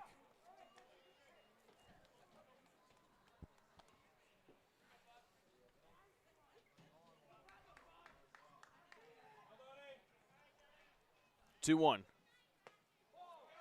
I heard balls. It is a ball. 3-1 count now with Noah Nieto on deck. Yeah, Johnny is looking to get on base here, especially with 3 and 4 batters coming up. Oh, and it's in there for a strike.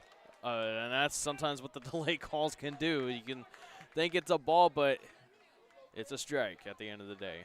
Full count. See what Waddell could do here. Time is called by the batter in Johnny Waddell.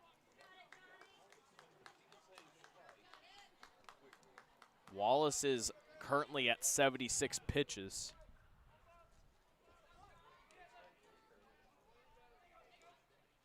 Swing and a miss. Another strikeout for Wallace in this inning. It's 2. Those strikeouts are actually his first 2 of the game. Yeah. All right, this is where you need Noah. You got a runner on second. You want to add this run here in the bottom of the 5th. Do what you can to drive it out there and get the runner in.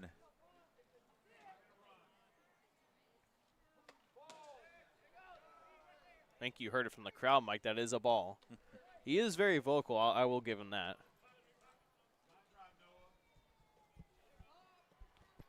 Nieto, hands held high with the bat. Pitch. Ground ball left side. It's hard hit through for a base hit. That's gonna nope, Barrett's going to hold up at third. That's probably a smart play because the left fielder in Zuniga does have a decent arm. Just play it safe. Keep the bats going. Nieto with his first hit of the day. Yeah, I think that was a good, especially with Nolan Hunt coming up to bat, having a 2 for 2 on the afternoon. Single to the left fielder and a double fly ball to center. That's the one that played with the wind a little bit. So good call by Coach, I think, to keep him right there at third, especially threatening in this inning. And Nolan Hunt coming up to bat, you want to see what he can do. And the head coach for Dayton, Sonny Garcia, is going to go out there and have a conversation. Don't know if we'll see a move to the bullpen just yet. Wouldn't be surprised. This is the third time that Nolan would get to see Wallace. Again, 2 for 2 in the ninth. He's done pretty good so far, but especially sitting at 79 pitches. It looks like he's just having a chat, like you said, with him tonight. Folks, while we have pause in the action, just want to let you know that this broadcast of Huntsville Hornets baseball is brought to you in part by Wiesner Hyundai of Conroe, where you buy for less. Yeah, at some point in time, they got to go break this up. Coach has been out there for quite a while. There goes Blue right now going out to break it up. Prime spot here for Nolan Hunt. He bidded for a home run in his last game against the Nacogdoches Dragons. It was a fly ball in the left center field that bounced at the base of the wall, and it rolled all the way almost into foul territory down the third baseline, and got an RBI triple specifically on that. Let's see if you can try something again. Just saw. That's got to be it. That's not a balk. That's not a balk. I was about to say that's a balk, but it's not. No, he's got to throw to first. He stepped. I thought he stepped towards third base though, and then he turned at first. Yeah, but his first move was to third base. If he had made his move to first, he would have had to go to first. First pitch is a ball. Already Nolan Hunt in early advantage. I think he might be fastball hunting too, or if he waiting for a hanger. He can hit the heck out of the ball. Fly ball, it's high in the air. Let's see what the wind does to it. Left fielder Zuniga's moving in, and he makes the catch. The center fielder in Odom slid. And it's going to be out number 3. Hunt got under that ball. Hornets, nothing doing in this inning. They are still up 3-0 after 5. Colin Gilbert's back out there. He's got 6 more outs to get to try to secure this victory for the Hornets to break a 3-game losing streak. We'll be right back here on the Hornet Nation Broadcast Network. Affordable Plumbing Incorporated in Huntsville is a proud supporter of Hornets softball and baseball. Family owned and operated since 2000, Affordable Plumbing serves the plumbing needs of Huntsville, New Waverly, Trinity, and other surrounding areas. The company is backed by years and years of experience and strives to support the community in a courteous and professional manner for all your plumbing needs. Call them at 936-291-7886. Again, that's Affordable Plumbing at 936-291-7886. Sting 'em, Hornets!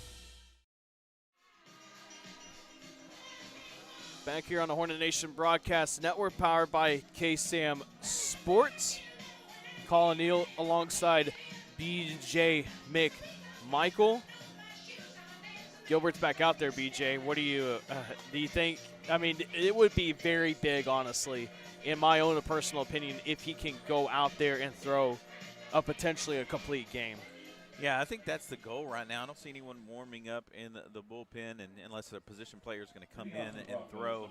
I think right now it's Colton's to get the victory in the complete game. Unless he gets into some trouble, you get a couple of runs on, no outs, then you may be looking at something different. I mean, Gilbert is in line for the victory. First pitch, though, in the top of the 6th inning is high for ball 1. Up now for the Broncos is Ivan Lopez, the 2-hole hitter this evening. 2-9, 1-0. I think you heard it from one of the Dayton crowd members, get on base, and that's exactly what Dayton is trying to do, is to get on base more consistently. 2-0 from Gilbert. Finds his own there for a strike. Yeah, good pitch there by Gilbert, behind in the count 2-0. Looks like Lopez was not going to offer it, whatever he threw up there. Able to get that across for a strike. Exactly. 2-1. Good pitch. Ow. Yeah, another good pitch there to even up the count by Gilbert.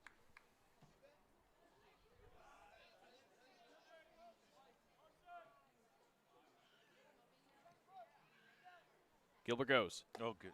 Ooh, thought that was going to come down. Full count pitch coming up next after Gilbert tries to settle in. He is starting to get a little antsy up there, it looks like. Full count pitch. Chopper will go foul to the Hornets dugout. Yeah, Lopez, all of his contact has gone to the left side of the field, shortstop, and also to Brady.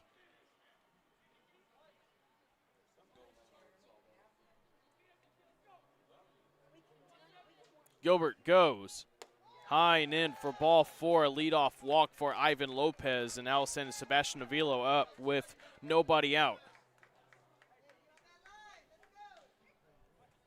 Yeah, got a scoring update for you.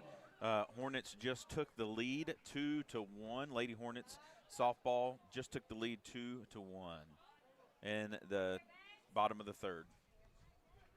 Andrew Solis is on deck, and Gilbert looking to just try to get the out here, just work it one by one. First pitch is in there for a strike. Yeah, and here's what I liked about Gilbert today so far, getting traffic on, able to get out of the inning on some of those that he's had some trouble on the base path. So love to see that happen again here.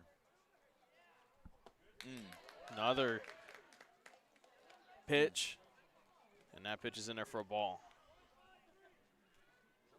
Sometimes you just got to hold your breath sometimes. Like, is it? No, yeah. It isn't. Or it isn't. Whatever you thinking it was.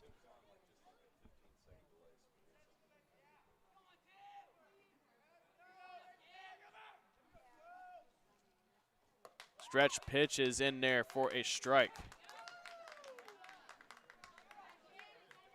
Interesting kind of motion right there sometimes, especially at this level where you don't really have the leg kick. You just go. No leg kicks. Look at the runner. Keep the runner at first. 1-2. Good block right there by Nieto. Count runs even, though, at 2-2. Still don't see anybody out there in that bullpen for the Hornets as Gilbert is slowly eclipsing to 80 pitches.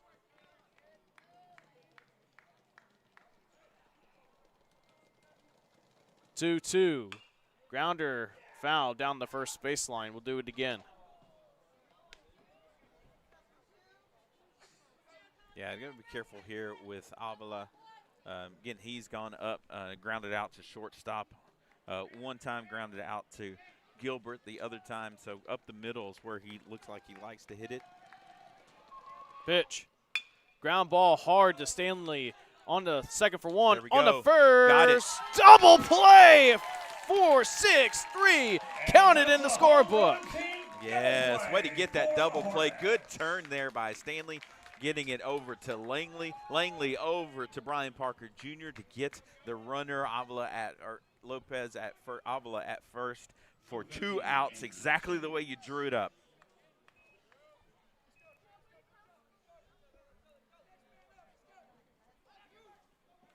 Gilbert in the prime spot now to keep it going. Pitch.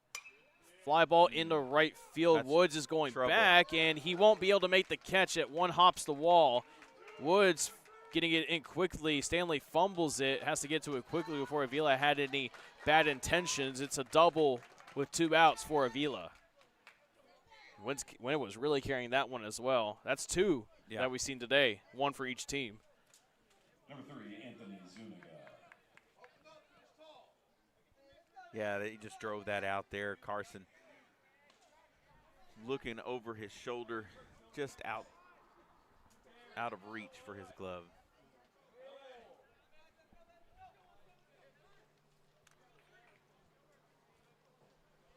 First pitch to Zuniga. Held off on the swing. It's low and outside for ball 1.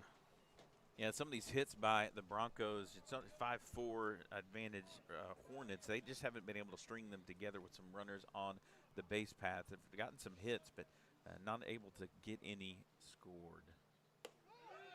Throw down to second, and thankfully Langley was there to cut it off. Nieto tried to get Solis there at second. Well, Solis is really kind of playing off the second base a little bit. I mean, why not? You just got to be sure your infielders are on the same page. 2-0. That one outside for ball 3. Yeah, Zuniga would be surprised if he would be swinging here. Zach Woods on deck. He hit a double earlier in this game. 3-0. That one's in there for a strike.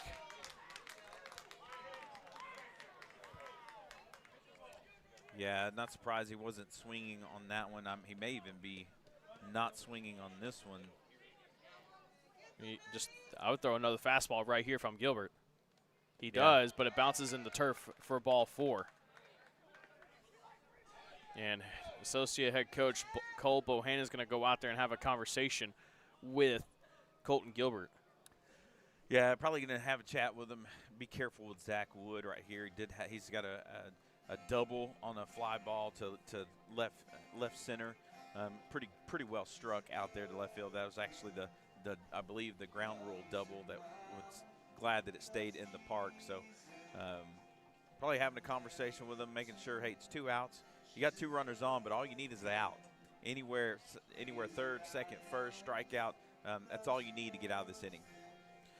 Folks, our next Huntsville baseball game will be next Tuesday. It will be at Porter High School. So be sure you stay tuned in on the Hornet Nation Broadcast Network. Broadcast will begin at 6:30 p.m. with pregame, and then 7 p.m. first pitch. Again, Huntsville Hornets will travel to Porter to try to take the series in the Tuesday night matchup. Porter looks to try to even it up for a rubber match next Friday. So tune in on the Hornet Nation Broadcast Network on the 101.7 KSAM YouTube channel for that one. Also got to give a little plug. We will be in Tyler for a little Lady Hornet soccer playoff match on Tuesday night at 7:30. This seems like the best chance for Dayton to get things going here. Gilbert, though, looking to keep another 0 on the board.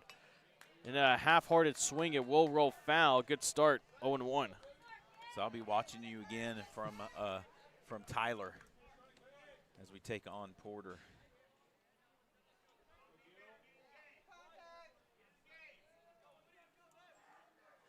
Gilbert at the ready, looking back at second, 0-1. Good pitch right there. It's fouled off. 0-2. Man, I tell you what, this Zach Wood, he has got his toes all the way on the batter's box, all the way up on the plate. If you can get an inside pitch and jam him. 0-2. Grounder left side, backhanded by Langley. He just kept it in front of him nicely. The runner was probably going to beat that anyway. And the bases are loaded now for Dayton. Yeah, probably not going to be able to come up and make the throw and get him at first, especially going to the third base side of the bag. Runner Solis was already advancing with 2 outs. Anything contact, he was already going to make his way there. So was the runner Zuniga going to second. So good, wise decision to hang on to it. Even though he just booted it just a little bit. Nobody hurt. Let's get this out. Grant Odom now steps in. Liner down the left field line. It's going to be fair. 1 run will score. Another run's coming around third. He will score. And it's going to be 3-2 for Dayton, and they cut this lead down to 1.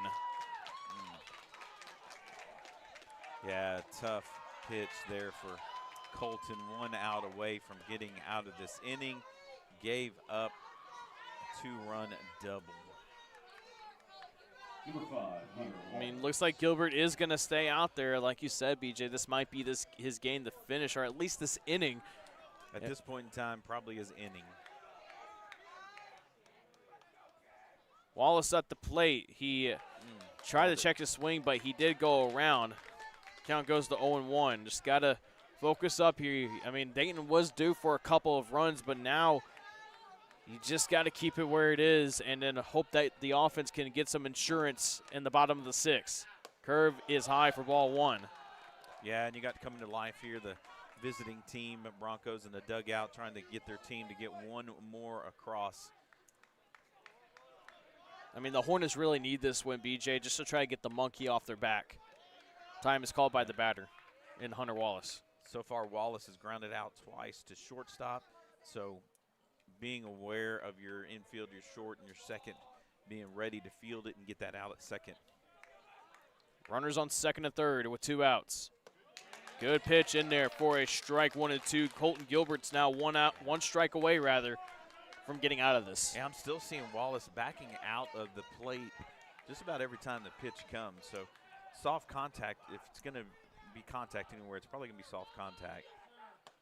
Called strike 3, ring him up once again for Colton Gilbert, and he gets out of the inning masterfully, albeit a little rough.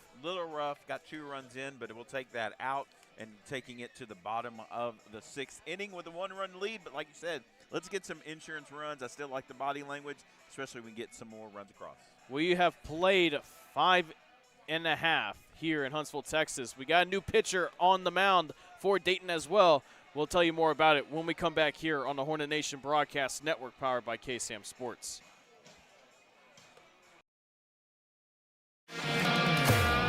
I'm Kobe Lovell, 2020 World Champion hitter, 7-time NFR qualifier. I'm Ricky Canton, 15-time NFR qualifier, and currently hold the world's record in the calf movement. I'm Cody Johnson. I'm a platinum recording country music artist, cowboy team roper. And I'm No Bull Bill, and I sell trucks. Oh, I don't even know what I'm doing here. Well, at least I sell them to the cool people.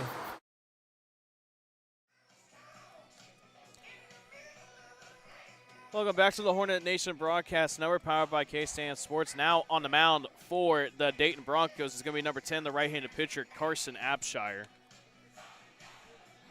Yeah, so that finishes up the pitching evening for Wallace.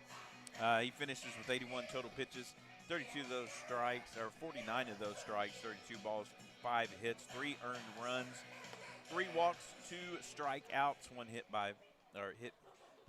batter for the Dayton Broncos. We do have activity in that Huntsville bullpen. It's going to be a left-handed pitcher. It's going to be, I'm pretty sure that's 100% William Barrett out there. So Barrett's going to be in line for the save in this game, BJ. But, of course, the offense wants to get a little bit more than just the 3 runs. I mean, it has been a struggle as of late to try to string together a few hits, but now is a good time to do it, to try to secure the second win of the district and to break a 3-game losing streak. This bottom of the 6th inning is off to a start with an 0-1 count. Yeah, especially as you get late in this game, you want to see what your team has got. Only up by 1. You get 1 run here, push another run across, push a couple of runs across to get some insurance and send it to the top of the 7th with the lead. Of course, Barrett pitched on Tuesday in Nacogdoches. 0-1. That one's outside. As the sun has setted, the wind is kind of making it a little bit chilly out here. Pitch from Abshire. Low and outside, 2-1.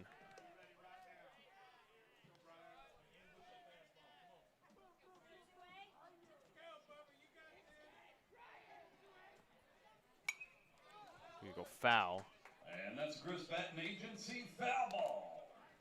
Give you scoring update. It is 2-2. Kingwood Park has tied it up against the Hornets with 2 outs. Top of the 4th. Brian Parker Jr. waiting on 2-2. That curveball is also outside again. That's 3 straight curveballs that have gone outside.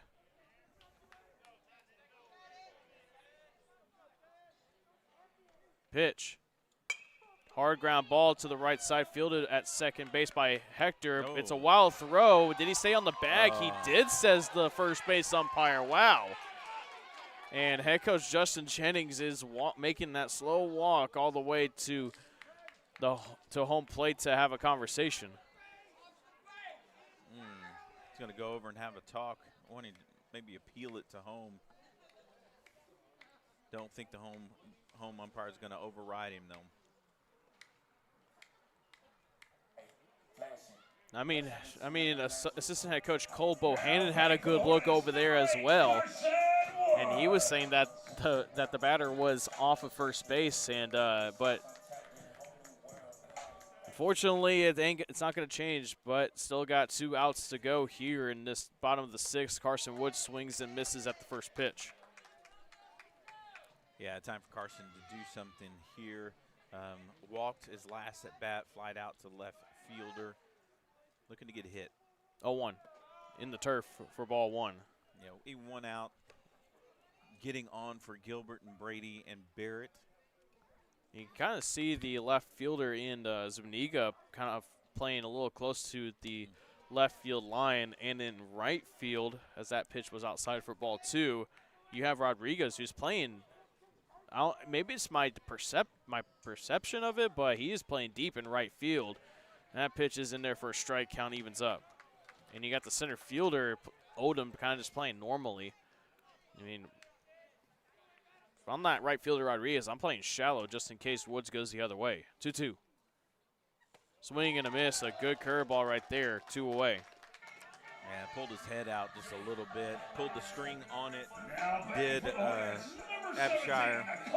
Good pitch there for the Dayton Broncos. You just got to hand it to him on that one. That was a really good pitch. Colton Gilbert now steps in and trying to help his cause out a little bit. First pitch. Liner in the left center field rather, that's going to get down for a base hit. Colton Gilbert with his first hit of the day. Yeah, good hit there. Good job of hitting. First pitch he saw, he liked it. Served it up to center field where Odom able to get that back in. See if Van Brady can move him around the base path. Van Brady now steps in. He's looking to get things going on his own end. I mean, like we talked about early on in the broadcast, Brady has been struggling offensively. And he's been pretty good on the mound, but he wants to get the offensive side of things going like he did late last year in district play. That ball's going to go a long ways foul. Yeah, I'd love to see that one straightened out.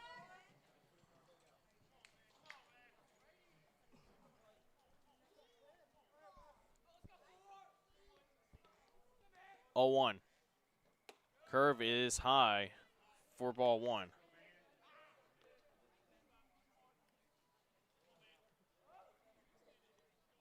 Really good ball game here. 3-2, Hornets up, looking to add some insurance. Pitch. That one's a ball. Called that one pretty late. It looked like it was down Main Street, honestly. Yeah.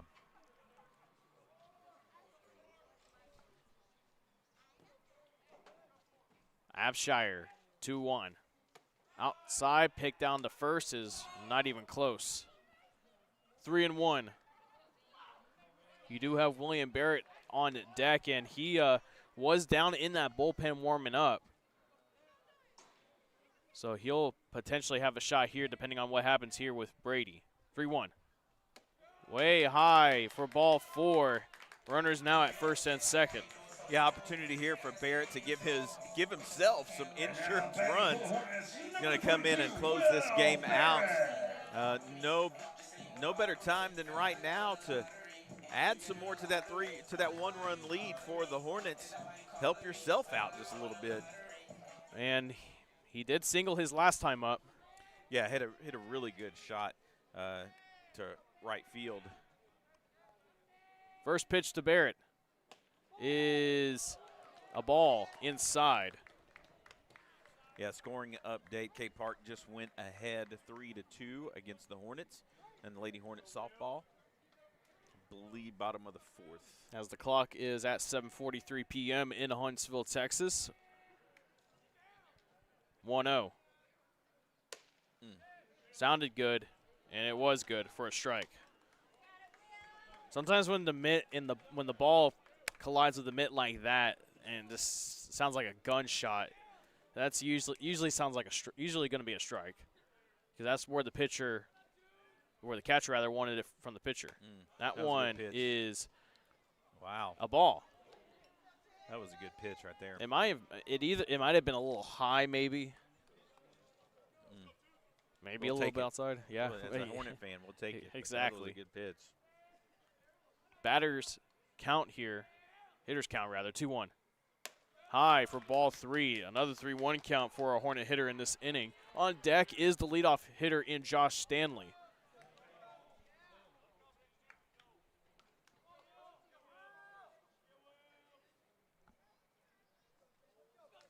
Abshire trying to get out of this one.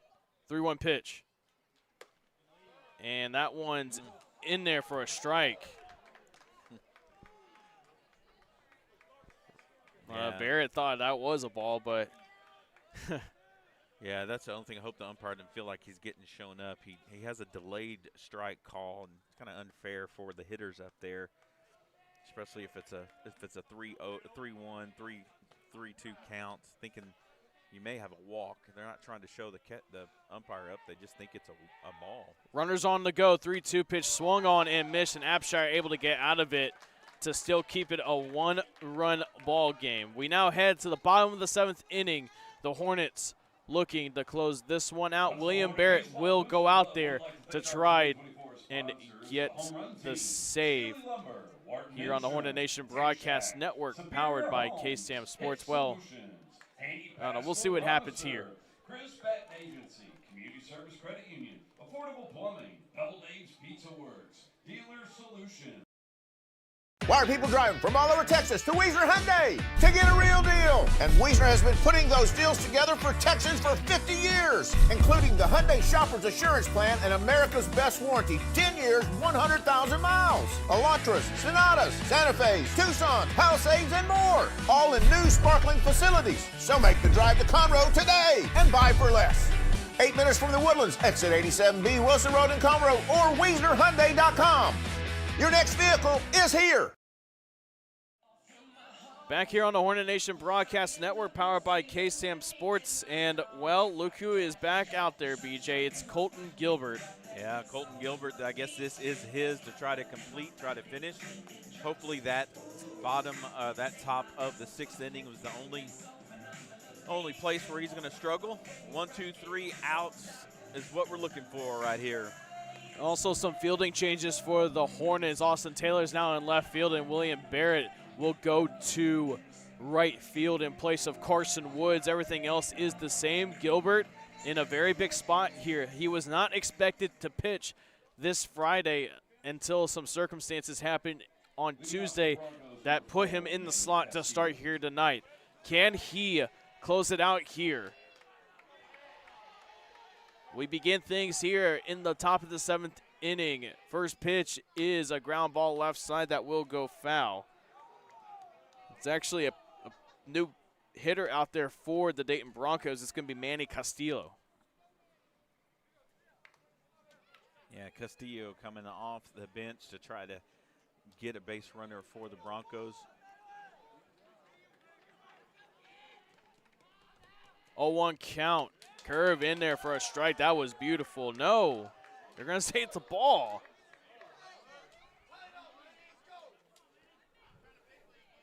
Man, that looked beautiful from my point of view, BJ. Yeah, it was a good pitch. Nieto asking it for low and outside. Fly ball in the left field. Taylor, who just came in, is out there, and he will make the nice, easy catch for out number 1. Yeah, good job, Taylor, just making the catch out there. 2 hands on the glove, securing it, that first out for Gilbert. Right now we got the Lady Hornets threatening runners in 2nd and 3rd. And no outs. Giving you some scoring updates for our Lady Hornet softball. Pitch. High and outside.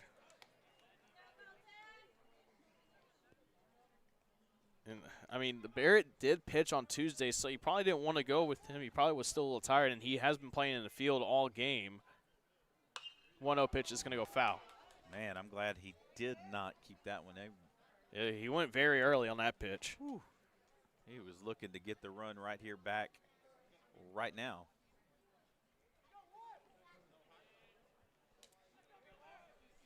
Gilbert sets and readies. This will be his 100th pitch. It goes. Oh, good pitch. Beautiful Good curve pitch. in there for a strike. 1 and 2. Challenging that inside corner. Not afraid to go back in there. Good pitch there by Gilbert.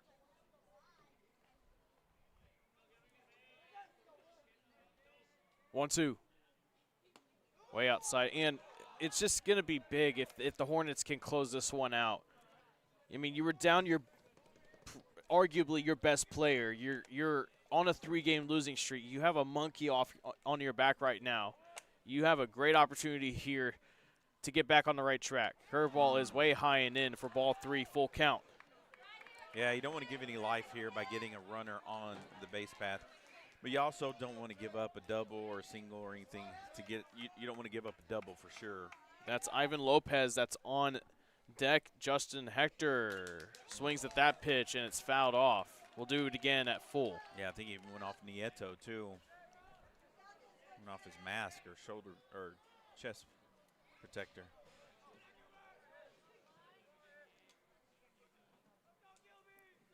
Three, 2. Chopper will go foul down the third baseline. The battle going on right here between Hector and Gilbert. Good battle.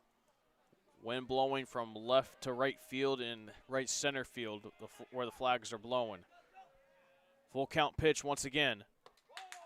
Ball's inside. Time run will now be at first. Justin Hector representing that run. And now Ivan Lopez now steps in. Yeah, walked last time up, grounded out to shortstop and third, his first 2 at bats. So, I mean, if another runner gets on here, BJ, I don't think you take any risks. I think you got to make a pitching change. Yeah, I would imagine so. Double play would be nice right here. Pitch 106, high. And time's going to be called. Noah Nieto will go out to have a conversation with his pitcher. And Van Brady will join in on that conversation. Brady pitched on Tuesday. Got the loss in that one.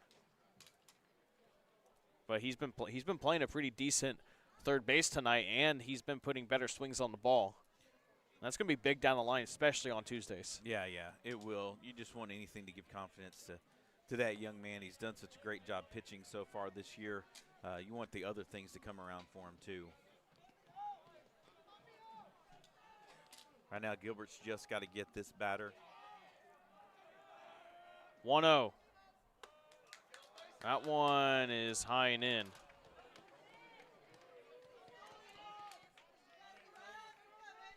Got the drama here at Hornet Field. Brady is very closely to that third base bag. 2-0. Good pitch. Come on. That one is outside for ball 3. The go-ahead run in Ivan Lopez is threatening to get on the base paths. Yeah, I don't think Lopez is swinging at this one.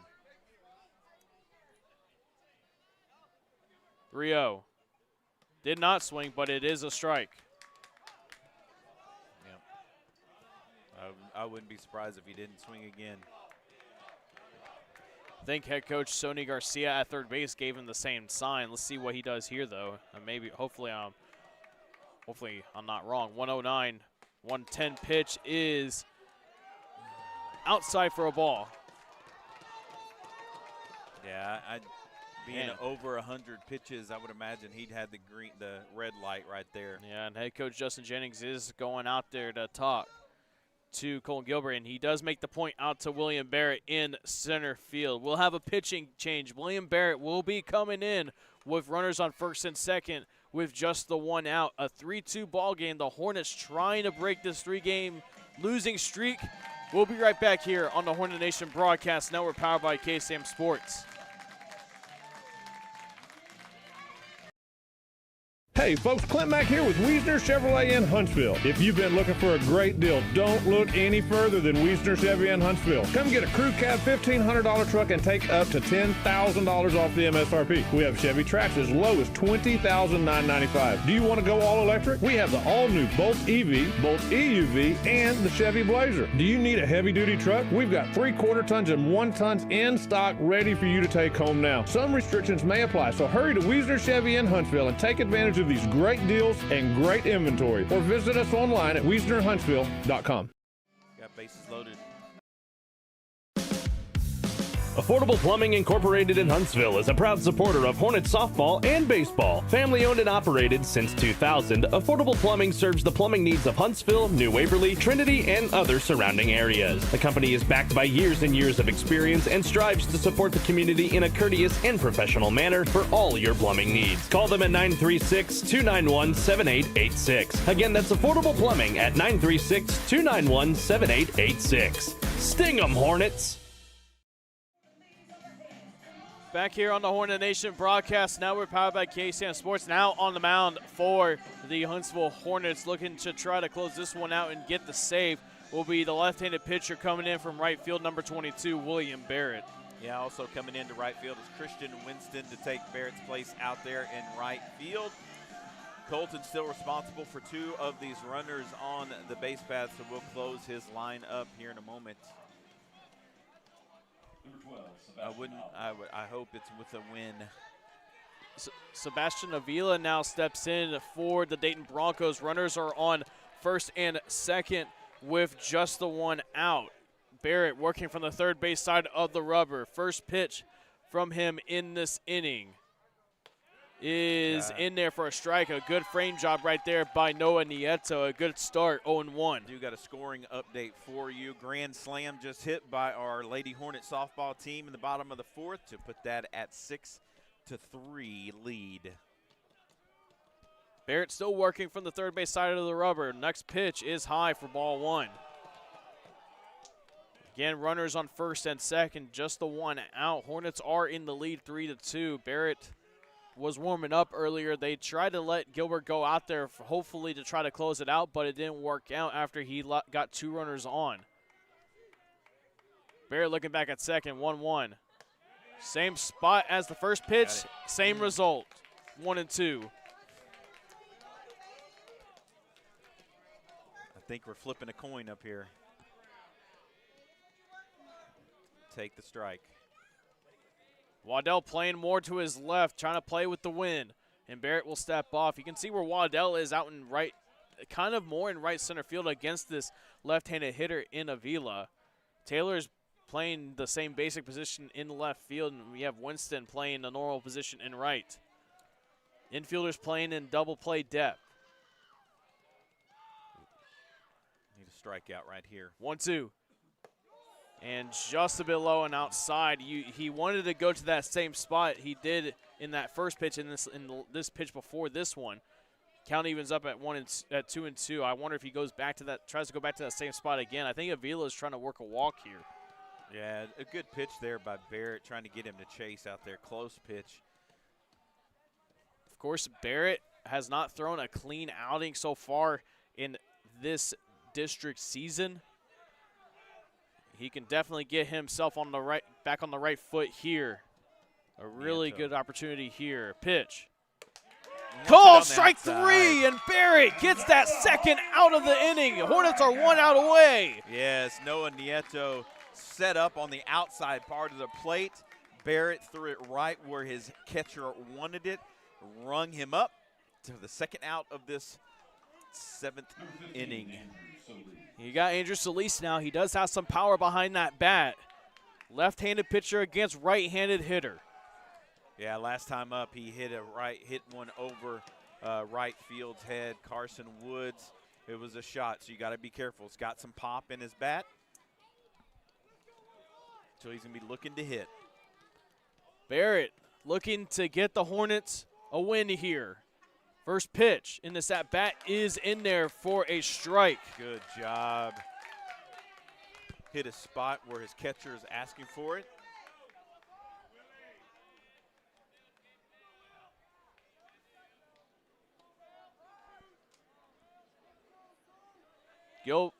Barrett's 0-1 rather. Trying to pick his teammate Gilbert back up. That one is a strike. Yes, call it. 0-2. 1 strike away. Good job. Kind of surprised that Solis is not going up there to hit. Looks like he is going up there just to see a couple of pitches.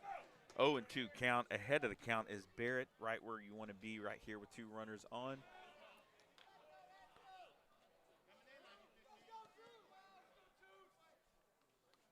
Big pitch coming.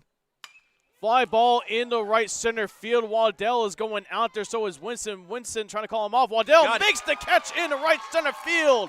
And that is the ball game. Give the save to William Barrett on your scorecard. That is it, folks. The Hornets get the monkey off their back They are back in the win column to break a 3-game losing streak. Yes, sir. Way to go. Johnny making it interesting out there in center field. Everyone holding their breath, including us up here in the booth, and he's able to haul it in and get the win for your Huntsville Hornets. Yes, sir, indeed. We'll step aside and take a break. When we come back, we'll wrap things up on the Bilfick Ford post-game and wrap up here on the Hornet Nation Broadcast Network, powered by KSAM Sports. Your Hornets are victorious. I'm Kobe Lovell, 2020 World Champion hitter, 7-time NFR qualifier. I'm Ricky Canton, 15-time NFR qualifier, and currently hold the world's record in the calf movement. I'm Cody Johnson. I'm a platinum recording country music artist, cowboy team roper. And I'm No Bull Bill, and I sell trucks. Oh, I don't even know what I'm doing here. Well, at least I sell them to the cool people. Country music is different than other music genres. Our artists sing about family, friendship, the ups and downs of this old world, and living this life. Country music tells the story of us. 101.7 KSAM is your hometown radio station, playing today's best country and all your favorites. And you can have this hometown connection right there on your smartphone with the all-new KSAM mobile app. It's in your iPhone and Android app store right now. And we also have direct links on our website, ksam1017.com. At Mid-South Fiber Internet, we understand the importance of quality service. We don't just work here, we live here too. Helping our communities any way we can. Connecting communities one line at a time. Working around the clock for you. We are committed to service. Committed to our communities. We are committed to you. Mid-South Fiber Internet, local, reliable service you can count on. Sign up today at midsouthfiber.com. Huntsville wakes up to the all-new KSAM Wake Up Morning Show with Brian and Tracy. Get a positive start on your workday with local news, weather and sports, and some inspiration and laughs to warm you like a hot cup of coffee. And now you can join the daily conversation with Brian and Tracy by calling or texting the KSAM listener line at 936-295-4102. Come on, neighbor. The all-new KSAM Wake Up Morning Show with Brian and Tracy on 101.7 KSAM.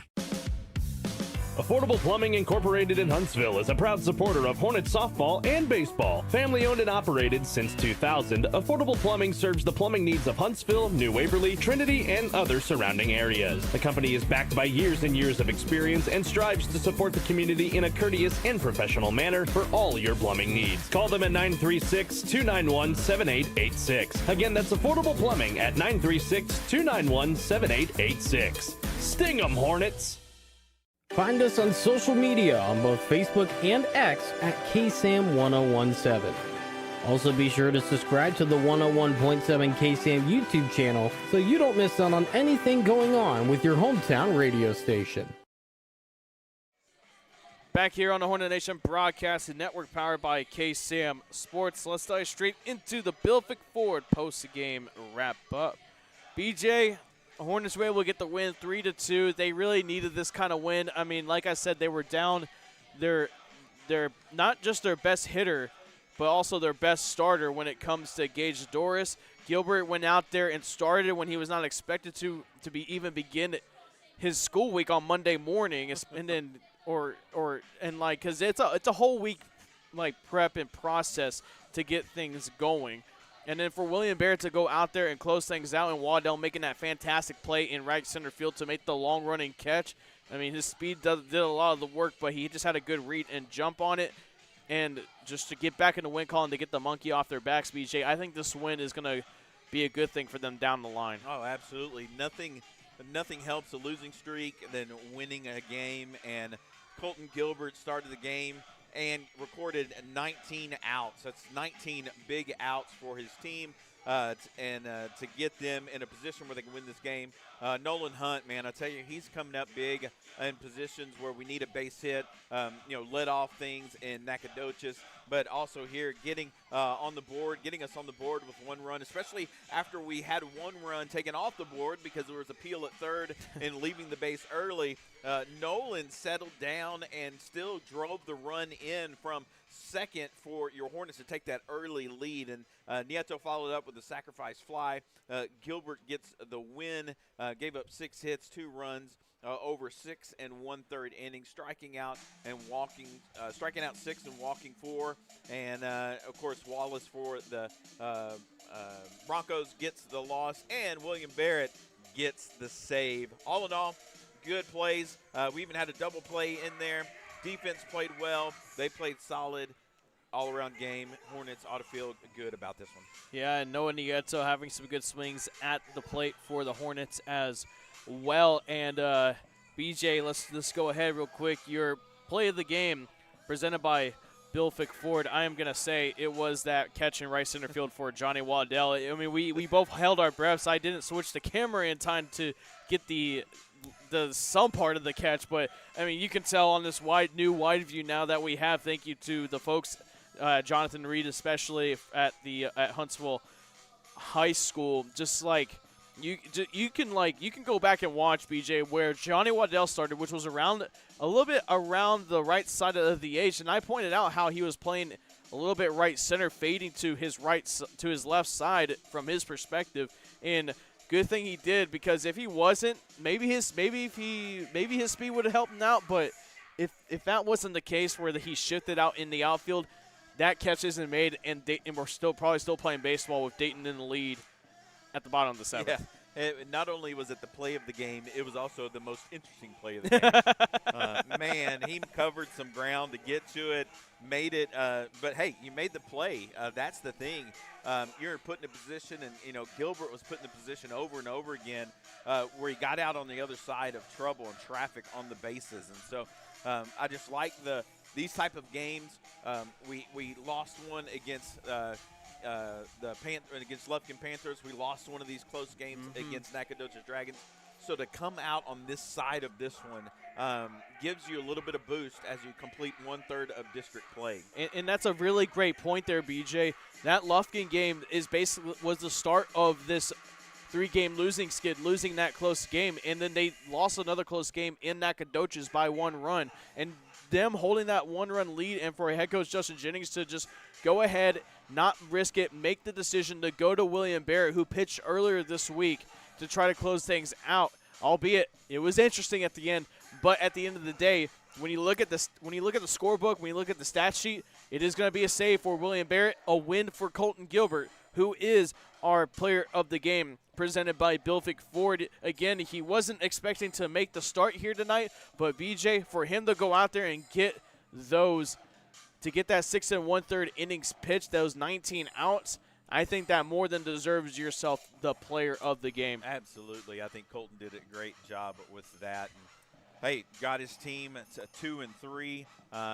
Dayton drops to 1-4 now, which depending on how what went on with Nacogdoches, and I don't know who they were competing against tonight, at least moves them into a share of 4th place. And so that's what you got going for you going on now with your team. So just keep moving forward. Yeah, and it's especially pretty big in the matter of fact that Porter was 2-2 entering tonight, and that Kingwood Park was no longer undefeated. You still have Lufkin, who is undefeated, who's at the top of district.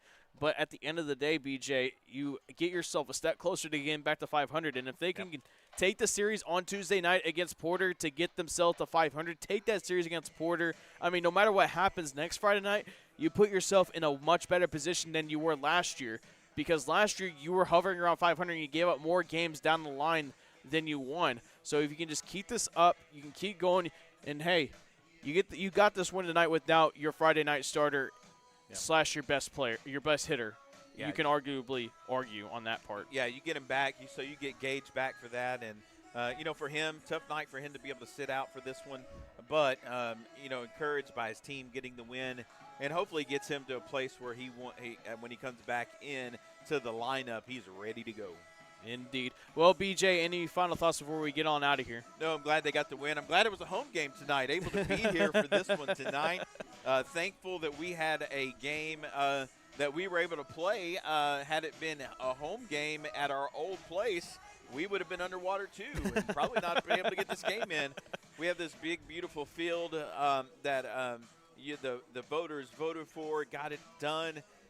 Still some things to do, got some windscreens to put up, but let me tell you, it was a beautiful day to be out here for baseball. For sure. Thankful to be out here, be able to watch these guys compete. Yeah, I got a new background cover for my phone, that's for sure. Yeah. Just when the sun was beaming through the clouds in the heavens like that, I mean, that was just absolutely beautiful.